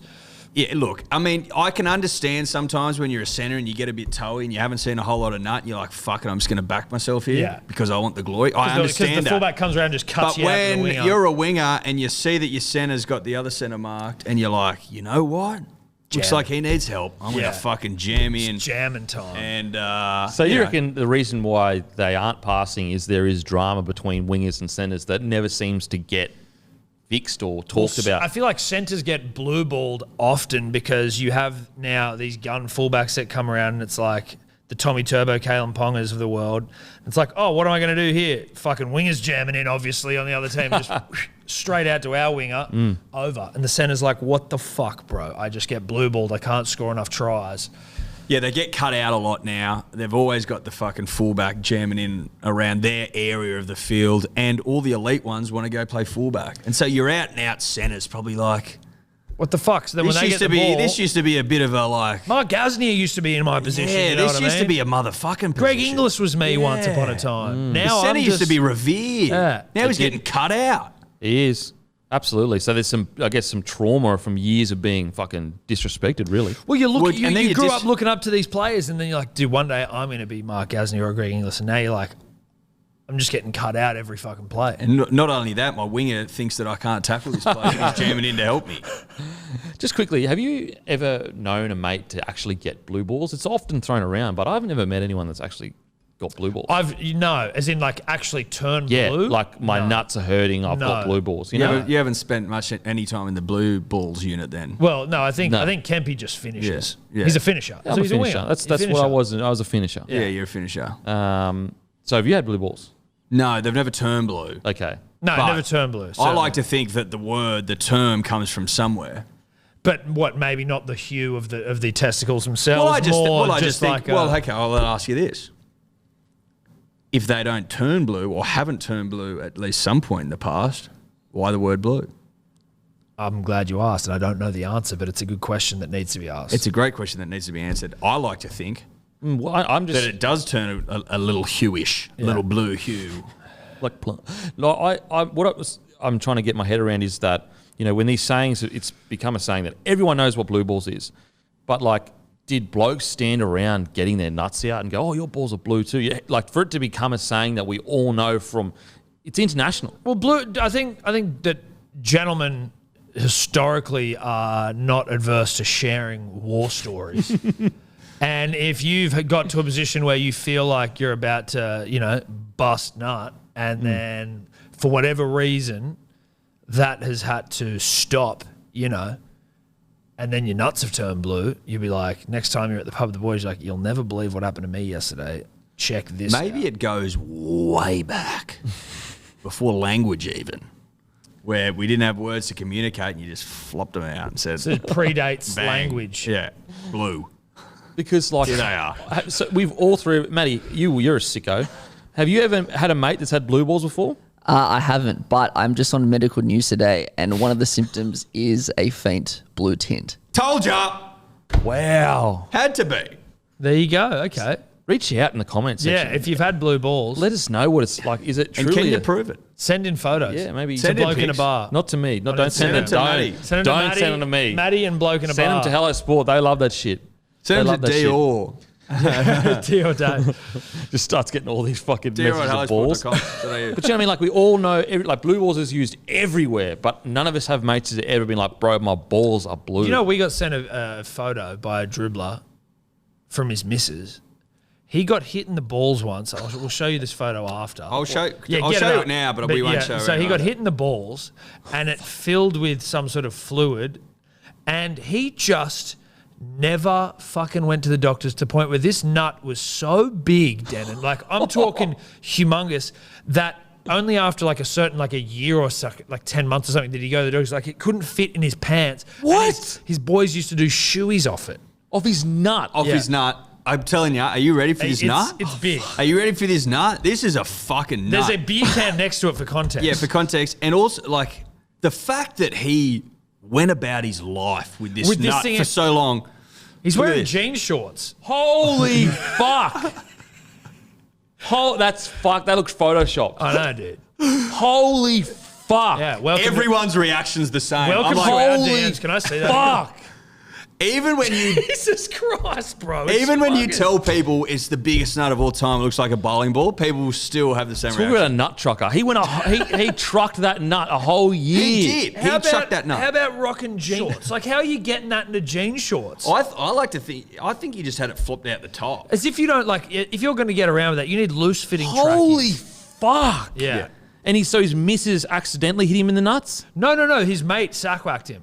His mate sack-whacked him? Yeah, I think that was and it it. went that And so blew up. when he had that, was his missus like, oi, you need to get your nuts sorted out? Funnily enough, we didn't follow up with any questions. She was just like, "Oh yeah, this is my boyfriend." Yeah, I don't know. He called up and like left a dribbler hotline, and then his missus was like, "Oi, just so you know, here's some follow up to this nut yarn. Here's a photo of it. His mates do shoeys off it." I was like, "Jesus, Oh my God. the things you hear." Holy fuck. I feel sorry for their listeners because they're going to be like, I want to fucking see it. I know. Well, you can't. You can't. Sorry. Stiff shit. Let's just say, put it this way, there was a can next to it Yeah. and it was bigger than the can. Yeah. Like bigger than the can. Like, Yeah.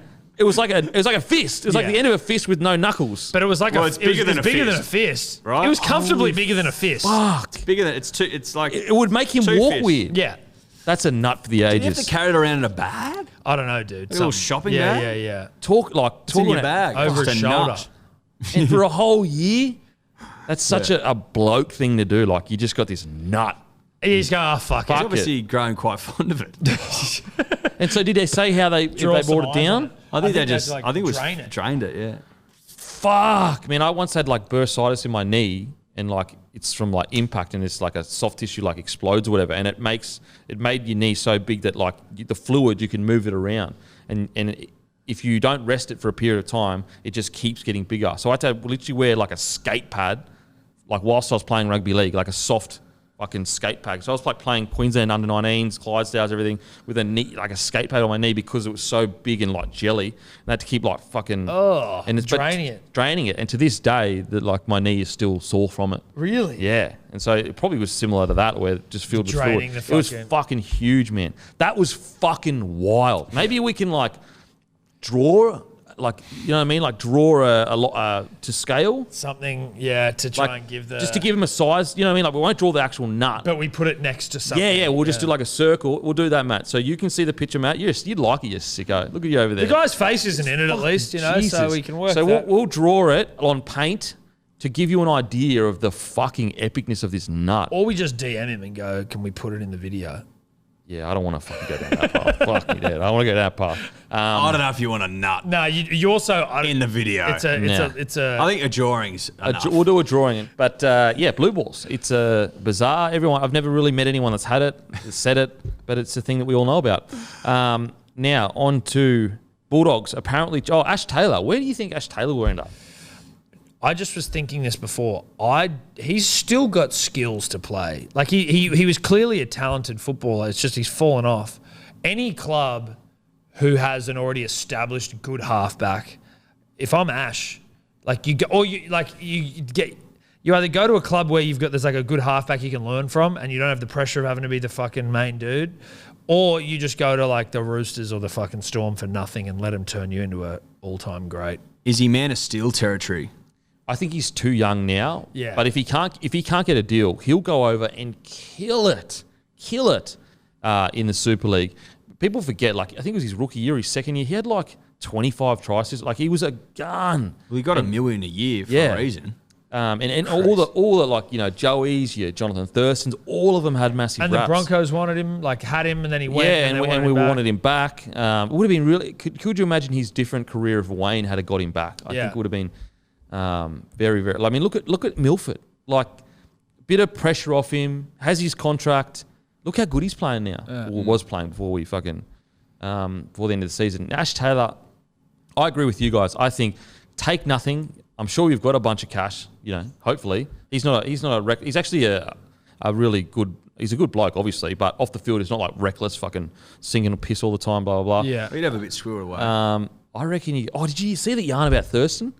So the yarn about Thurston is that he's worth a shitload. Yeah, so he's like fucking airlines and shit. Yeah, airlines. Did I read that? Yeah, I read something. He's an investor in. Can you get the? I'll get the article up. So he lives on, when he was an NRL player, when he first got his big contract, he lived on $500 a week, I think. And now he lives on $300 a week. And apparently he's one of the richest former athletes, like former rugby league players in the game, like ever. Because he's been living on $400 a week since his first big contract. But what do you mean, his family? Is that like you just after household bills and shit, or like that's surely like play money, right? Yeah, that's not like that's my family. Well, maybe weekly budget is $300. Well, maybe he purchased a house outright or something, and then $300 is not much. Oh no, I'm with you. So as first the Sunday Telegraph, fucking hell, he owes it all to a $400 habit that has transformed his portfolio of riches to an insane level. The report details Thurston was put on a weekly budget of $400 spending money by his player agent Sam Abe when he signed his first big money deal, which saw him leave the Dogs to the Cowboys 2005. The discipline of sticking to a measly budget, considering his future contracts were up to $1.2 million per year, has made him rich. Flirting with the grey area between frugal and tight ass. Thurston reveals the report he has even cut his spending back to just $300 a week. Thurston has a multi-million-dollar share portfolio, a 50% stake in an emerging Queensland transport company, Skytrans, 8 pieces of real estate, and a 1967 Ford Mustang Shelby GT500 Super Snake worth up to $500,000. Jesus. And apparently he's... I mean, does none of that come off his $300 a week? Well, the Mustang did. It must be play money, though. Like, once his bills are sorted... Yeah. He has $400 to use. Yeah. They reckon he's literally one of the richest ex-NRL players ever. I wish they said what his net worth was. Yeah, fucking oath. What do you reckon, 20 million? Well, dude, I read somewhere that Ricky Ponting is worth like $50 million. Ricky Ponting. Because doesn't he have like wine and shit now or something but like he started the wine recently, but I was like, fuck. Yeah, I've heard Ricky. They earn massive coin, those I know, but 50 million, holy shit. Yeah. But so eight properties. If you get in, because they'd have investment opportunities thrown at them all the time because of who they are. If you pick the right one. You know what? Right. I won't say who it is, but there was a player that, relatively big name player, years and years ago, his manager came to him. He's like, look, you got this money, big contract, blah, blah, blah. Here's a few companies. Which one do you want to put it in? And he was just like, and this was like, I think it's 2012. Oh, Amazon. Fuck, whatever. Forgot about it. Now it's worth like holy fucking unbelievable amounts, and that's what he's net worth is now because he said when he made the decision, it was purely just like, fuck, I've just got to put my money somewhere. Yeah. If I lose it, whatever. And this is Amazon 2012. So I'm like, what it'd be worth now would be fucking mental. I think he also had some stocks in Facebook as well. Jeez, this guy's just accidentally hitting fucking winners left, right, and it was purely, it wasn't like some, research. Like he was just, I'm trying to do the right thing. Where should I put it? Boom, Amazon. And now he's fucking worth a mint. There's one. Steve Smith put 100K into koala mattresses 6 years ago, and and that's worth 13 million now. Yeah. It's Worth just 13 million that now? stake is worth 13 million. So That stake is worth 13 million. Yeah. Holy fuck. That's so good. Fuck that. I love smart. hearing Well that done. shit. Well done. Because there's so many negatives. There's so many bad stories. Footy players doing dumb shit, but They're not all dumb. not all of them. No. Sometimes you get lucky. Now, rumour has it that if Pearce moves on from Newcastle early, Ponga could switch to 6. Adam O'Brien insists Pearce is there to stay, but Brent Reid is reporting the future is genuinely up in the air. I want to leave Ponga at number 1. I feel like he hasn't played enough footy there. He missed 10 weeks this year. Yeah. I don't get this urge to move players into 6s when... Find a 6, you lazy fucks. Yeah, fuck. Did Darren Lockyer do that? Like, is that So his what's- doing? Yeah, well, probably. People's obsession with The moving Lockyer. ones Yeah, but to 6, Lockyer was the Australian fullback before becoming the Australian 6. But he got peppered when he moved there. Yes, Everyone was it took a bagging the while. fuck out of him. He almost lost the captaincy of Queensland and was going to get sacked Yep. from the side. Yeah, like he was getting annihilated. Like the amount of people were like, he's lost it, he can't defend, blah, blah. And then he went on, I think it was like in his second year, he won the premiership. And everyone was calling Wayne an idiot, blah, blah. Like, to think, like, that's Darren Lockyer after 4 or 5 years, multiple prems at fullback. If it was hard for him, I just don't understand this extra pressure of putting Ponga at 6 when like Teddy and Tommy have shown you can get your fucking hands on the ball if you want. Yeah. And then Ponga does do that. Well, Ponga against Parramatta was like the difference of the nights anyway. He's been the right? difference every game they've Yeah. played pretty much. He fucking ripped. He He ripped. rips. That ball. What one. about that nut? Oh, my God. The nut on chest from Ponga. Holy shit. When you're talking about all-time nuts on chest, that's got to be up. That was fucking beautiful. It was a full load. Full load. And right on the chest too. It was. It was. It No, was you're right. gorgeous. That was, he might have had blue balls before he threw that. I like gasped when I saw it. Well, just to see where Couldn't like believe what I was saying. Ferguson was actually correctly positioned, but it was such a nut on chest that he was beaten by the pass Yeah. because even if he was like, there's nothing, he was correctly positioned, but because it happened so quickly, he doesn't have enough time to turn and chase. Well, the seed was too divine. Yeah. So, Divine seed is hard to beat. he's been beaten up by divinity. And Ponga's had a lot of practice with a bit of divine There's seed on no chest. shame in being beaten by divine seed. Absolutely not. Does it annoy you that you can drop the ball and kick it like with Gutherson when he at the end? It is a stupid rule, but someone did bring up a good point. If you try to change the rule, what will start happening is that people will start micro like, oh, was that it? Like they'll be watching it every time. Then you know what I mean? Whereas like, As in, did he actually kick it? And Yeah. they'll go back to the video ref. yes, Right, and we okay. have a tendency to do that shit. We change a rule now. Now let's overanalyze the change. Exactly, and It's not enough of a problem to do It that. doesn't happen regularly enough. Yes. Yeah, I get And that. but I was with you guys. I was like, change the fucking rule. But someone commented on the last YouTube, the review, and I was like, that's a really good point. Because we as rugby league have a fucking terrible tendency till we change a rule, then all of a sudden the video ref's going to be constantly looking at, did he knock it on? Rah, rah. Yeah. That's a good point. But it is a dumb fucking rule, though. It's a dumb rule. Yeah, it's stupid. Like to think that you can drop kick without trying to drop kick, like what's the, like, it's bizarre. Yeah, you make a good point about changing it and then it being over policed. But yeah, when you saw it, you're like, this is fucking ridiculous. And you just know they're going to over police it if they Yeah, change it. yeah. Like it'll be every fucking play. Oh, did it touch it? We've got to check if it touched the ground. It's like, fuck, he bombed it. Tariq Sims to the Roosters. Apparently there's yarn or talk there. Could you imagine him coming off the bench at the Roosters? That'd be sick. I like it. The Roosters sign good guys, like good people as well. Like I fucking hate the Roosters. I've hated them for a long time, but certainly since they've started going well, the last sort of 5-6 years or whatever. you just can't help but fucking like what they're about. And someone like Tariq Sims would be a sick signing, I reckon. Could you it's such a perfect signing because you know what's going to happen. You know what I mean? You know he's going to go to another level. He's going to take unders and he's going to rip. He's going to tear. Angus Crichton, Satili Tupanua, Victor Radley, and then Tariq Sims, and they've got Egan Butcher who's a gun. Nat Butcher, they're just fucking so Connor good. Watson's going there. Connor Watson as well. Fuck, could you imagine a bench with Watson? Oh my god. Also, hearing a lot of whispers. Josh Aloiai and Paul Gallen may be fighting in the off-season.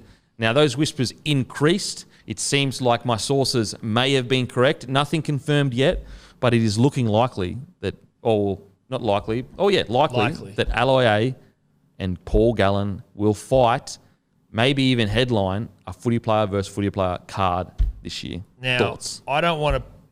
I'm not putting any Buzz Rothfield on this, special source, that may have, but I hear... What do you hear? I hear that Josh Aloiai of Manly Seagulls Enforcer fame can fucking throw him.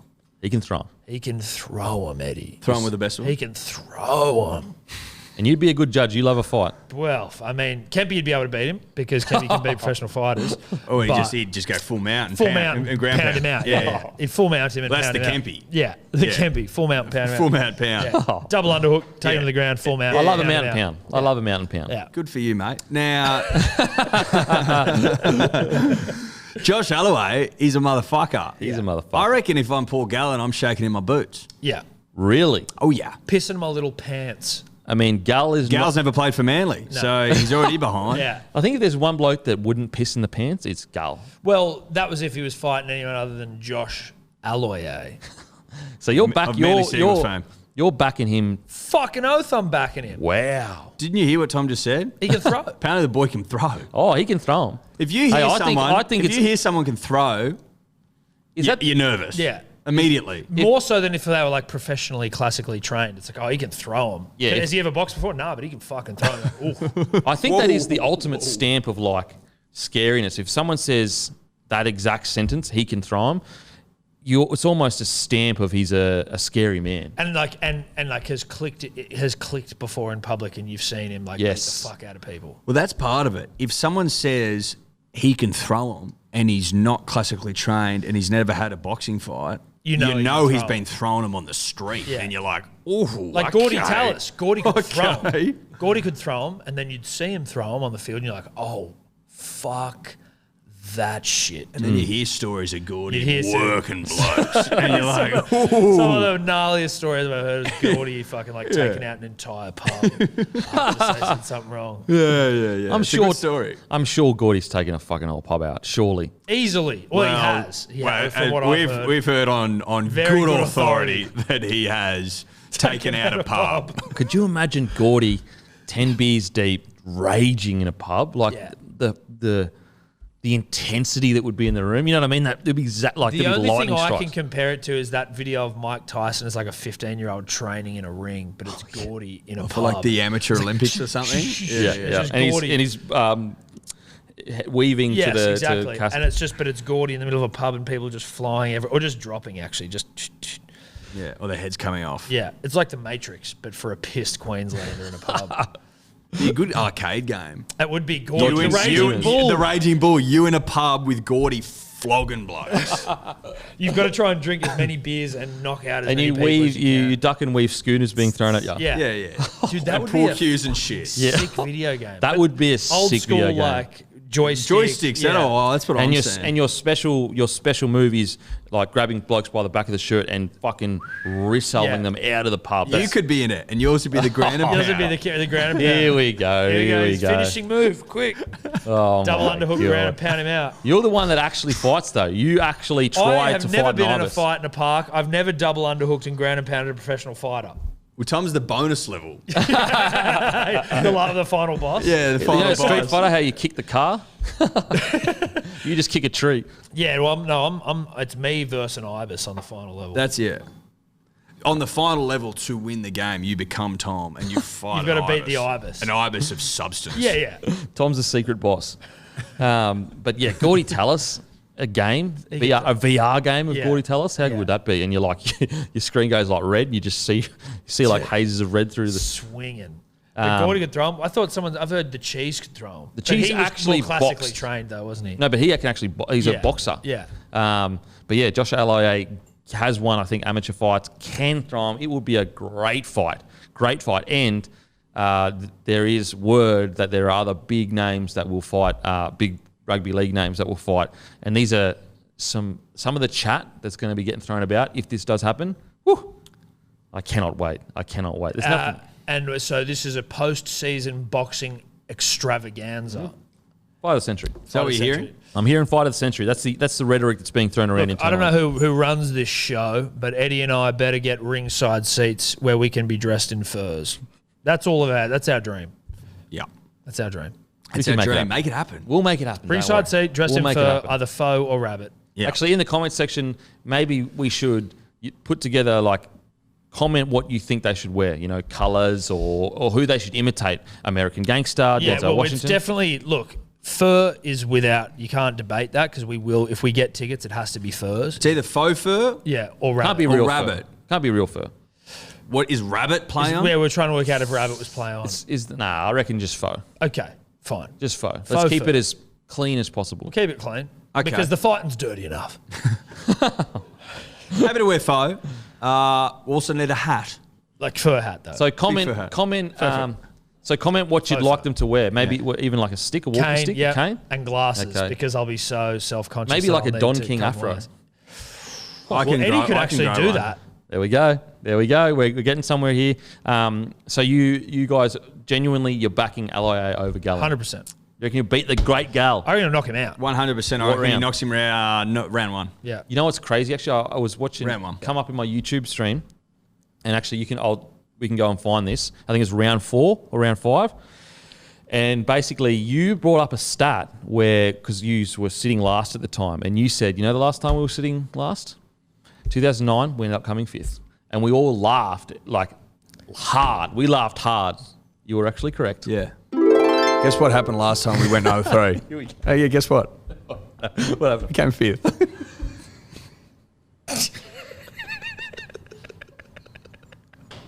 I'm feeling you. You know what? You've changed my mind. You've changed. That's a fair 2009, look it up. We came 5th. So it's fucking. You've changed my mind. Yeah. Fair play. Yeah, I thought I would. Yeah. I kept that in the back pocket. I'm like, when am I using this? I'm going to drop this bomb on you. That back. ace. Thank you very much. I wouldn't have been laughing. I would have been No, I serious. don't think we were laughing, Eddie. I think, Well, there's video footage. You were both laughing. yeah, but But laughing because it's like, haha, you don't get it. yeah, We will. We come know 5th. what's going on. And So, knowing life. actually, 2 of the biggest predictions of the year have been Tommy's worth 40 points and from Wooden Spooners to the 5th place. You're welcome. No, it's just from him though. Well, the 40-point one was actually from Hello Sport, which was me. No, that was just from him. Is he worth 40 points a game? Yeah. I think so. You're really bad at predicting. I don't know what it is with you on predictions, but it's pretty bad. Don't let him split us up here, Eddie. I'm not, but- Because you're very comfortable just to be like, oh, fuck you, Den. And then Den's like, yeah, okay. And then you just move away from me. And then I'm sitting over here, marooned on an island by myself. No, you're right. The 40-point thing was Hello Sport, said by me on Hello Sport. Watch this show, said by me on this show. So you're sort of right. Yeah, right. Okay. Now, Oh, on I to gotta fuck myself. Week 2 finals. An incredible. Oh, man, I cannot wait. Let's go. Manly versus Roosters, 7:50 in Mackay. Round 1, Roosters defeated Manly 46-4. The talking points, Travojevic versus Tedesco, would assume both players are looking for something to prove against each other. Both sides completed very poorly last week. Roosters 67, Manly 72. Last time these two clubs played in the finals was 2013 Grand Final. We were right. Hargreaves, Tubu, DCE, Foran all played in that game. The winner plays South in the preliminary final. Team news, Croker is back, which I think is a massive back. Tokiaho out for the Roosters. Nat Butcher returns. Give me your thoughts, boys. I think we go out there and do a job, Denon. Yeah. I think that's what happens. I think we dust ourselves off, pick ourselves back up, and fucking go again against an arch rival in the Roosters, someone we've hated for a long time, ever since we were robbed in 2013. Well, before that. Yeah, but that's but a recent especially- memory. That's a recent memory. I just think we've got too many weapons in the duffel bag. And I know I say that a lot, but I actually fucking mean it, especially when I look over the other side of the team sheet and Roosters- I see I see mediocrity. Old dead driftwood. I see driftwood that's washed up on a beach. Yeah. And some bloke's trying to fashion it into a fucking raft or something. Like, yeah. bruh, Nah, you're not full of that meat. thing ain't getting out the fucking. The Roosters out of are driftwood. Heads, That's not getting out the heads. Nah.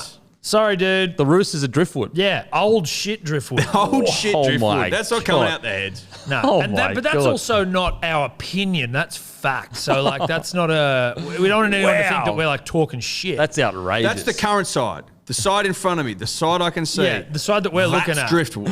Look at it. It's all pale and fucking. It looks like it's got sunstroke. Yeah, it's gross.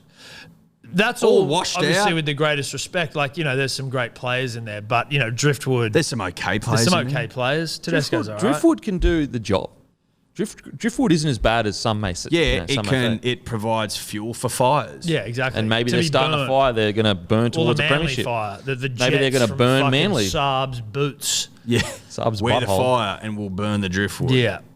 I think sense? that the Roosters have had a phenomenal season and a great respect to the driftwood, but now is their time to be sort of like put to rest. Yeah.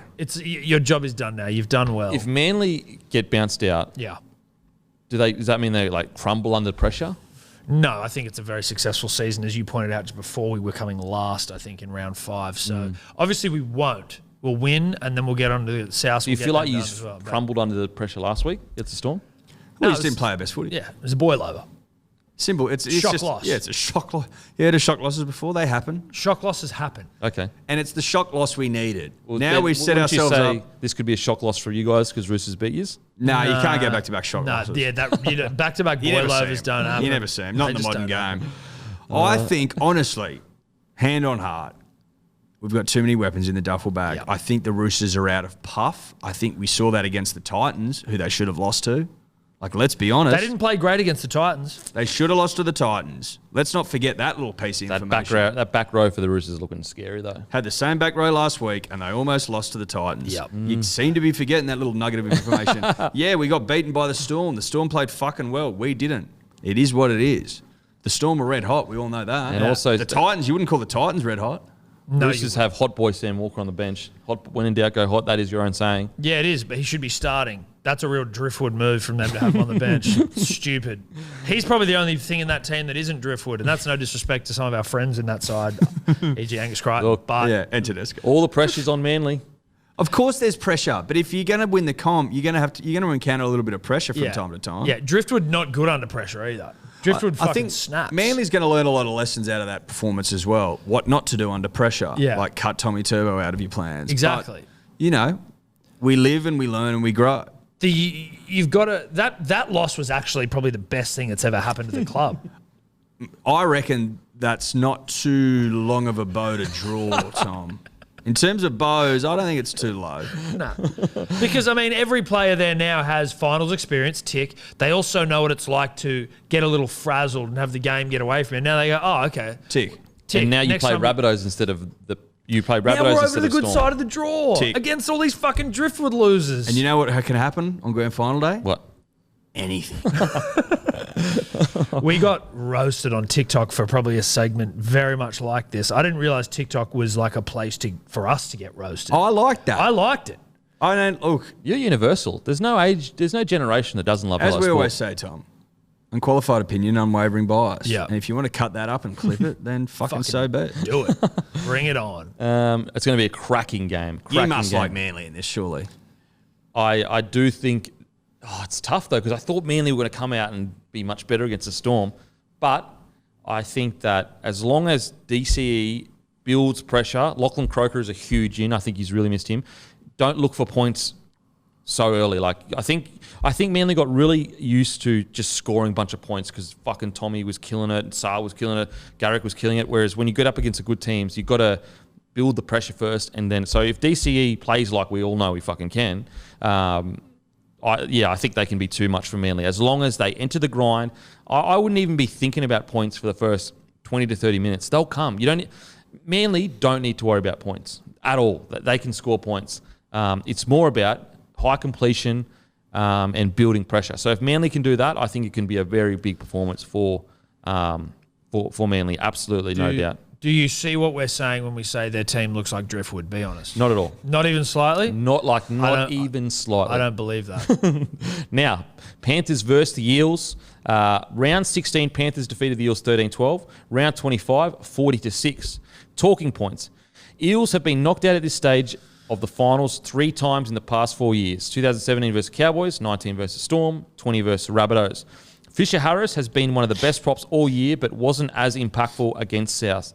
So we have a lot to prove against RCG, Junior Paulo, who were both on fire last week. Penrith have been restricted to less than 20 points just 5 times this year, but one of those was against the Eels. Team news.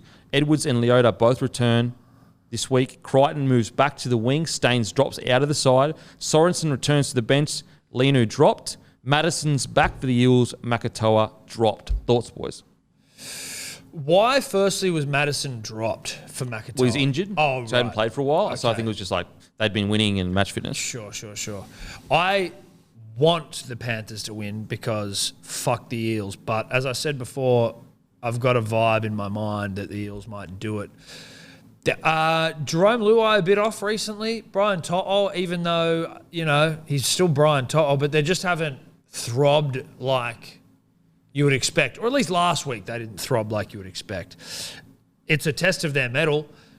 Are they going to be able to bounce back? They're kind of embarrassed. Ivan, he, being the father figure of the club, got absolutely put on the bitch by Wayne Bennett. So, I don't know. I don't know about on the bitch. Does that affect the psyche of the whole side? Wayne fiddled with him. Played him like a fiddle. Yeah. Fiddled with him? Or Well, I mean... He played him like a fiddle. Well, you he reckon played him Bennett's like a fiddling with Ivan? No, I don't, look, we don't know. We aren't Played sure. him like a fiddle. He fiddled with him. Yeah, so he fiddled him. He fiddled him. So Bennett's fiddled his diddle. No. No, that's not what we're saying. Well, what's he fiddling with then? He's playing him like a fiddle, which Okay. But you said he Which is fiddled a him. string instrument. yes, not a wind okay. instrument. We found out recently. And we just think that when you see your coach get played like a fiddle Get fiddled with Get fiddled by another by coach. Wayne, by an old man. does that leave a lasting impression? And does the rest of the squad now like, oh God, Wayne's now Ivan's dad. Like, what do we do? Wayne's absolutely fiddled with Ivan. In front of all of us. Yeah. I think that, even though I thought last week the Panthers would have come out and go, all the heartbreak from last year, we're here to fucking make a statement. But I just think that with everything that has happened, it may actually work into Penrith's benefit them because they're all going to be fired up. That's your coach, everything that happened, all the drama. I think Penrith Panthers, Leota is a huge back. He's so important to them. Him and Fisher Harris, they just work so well together.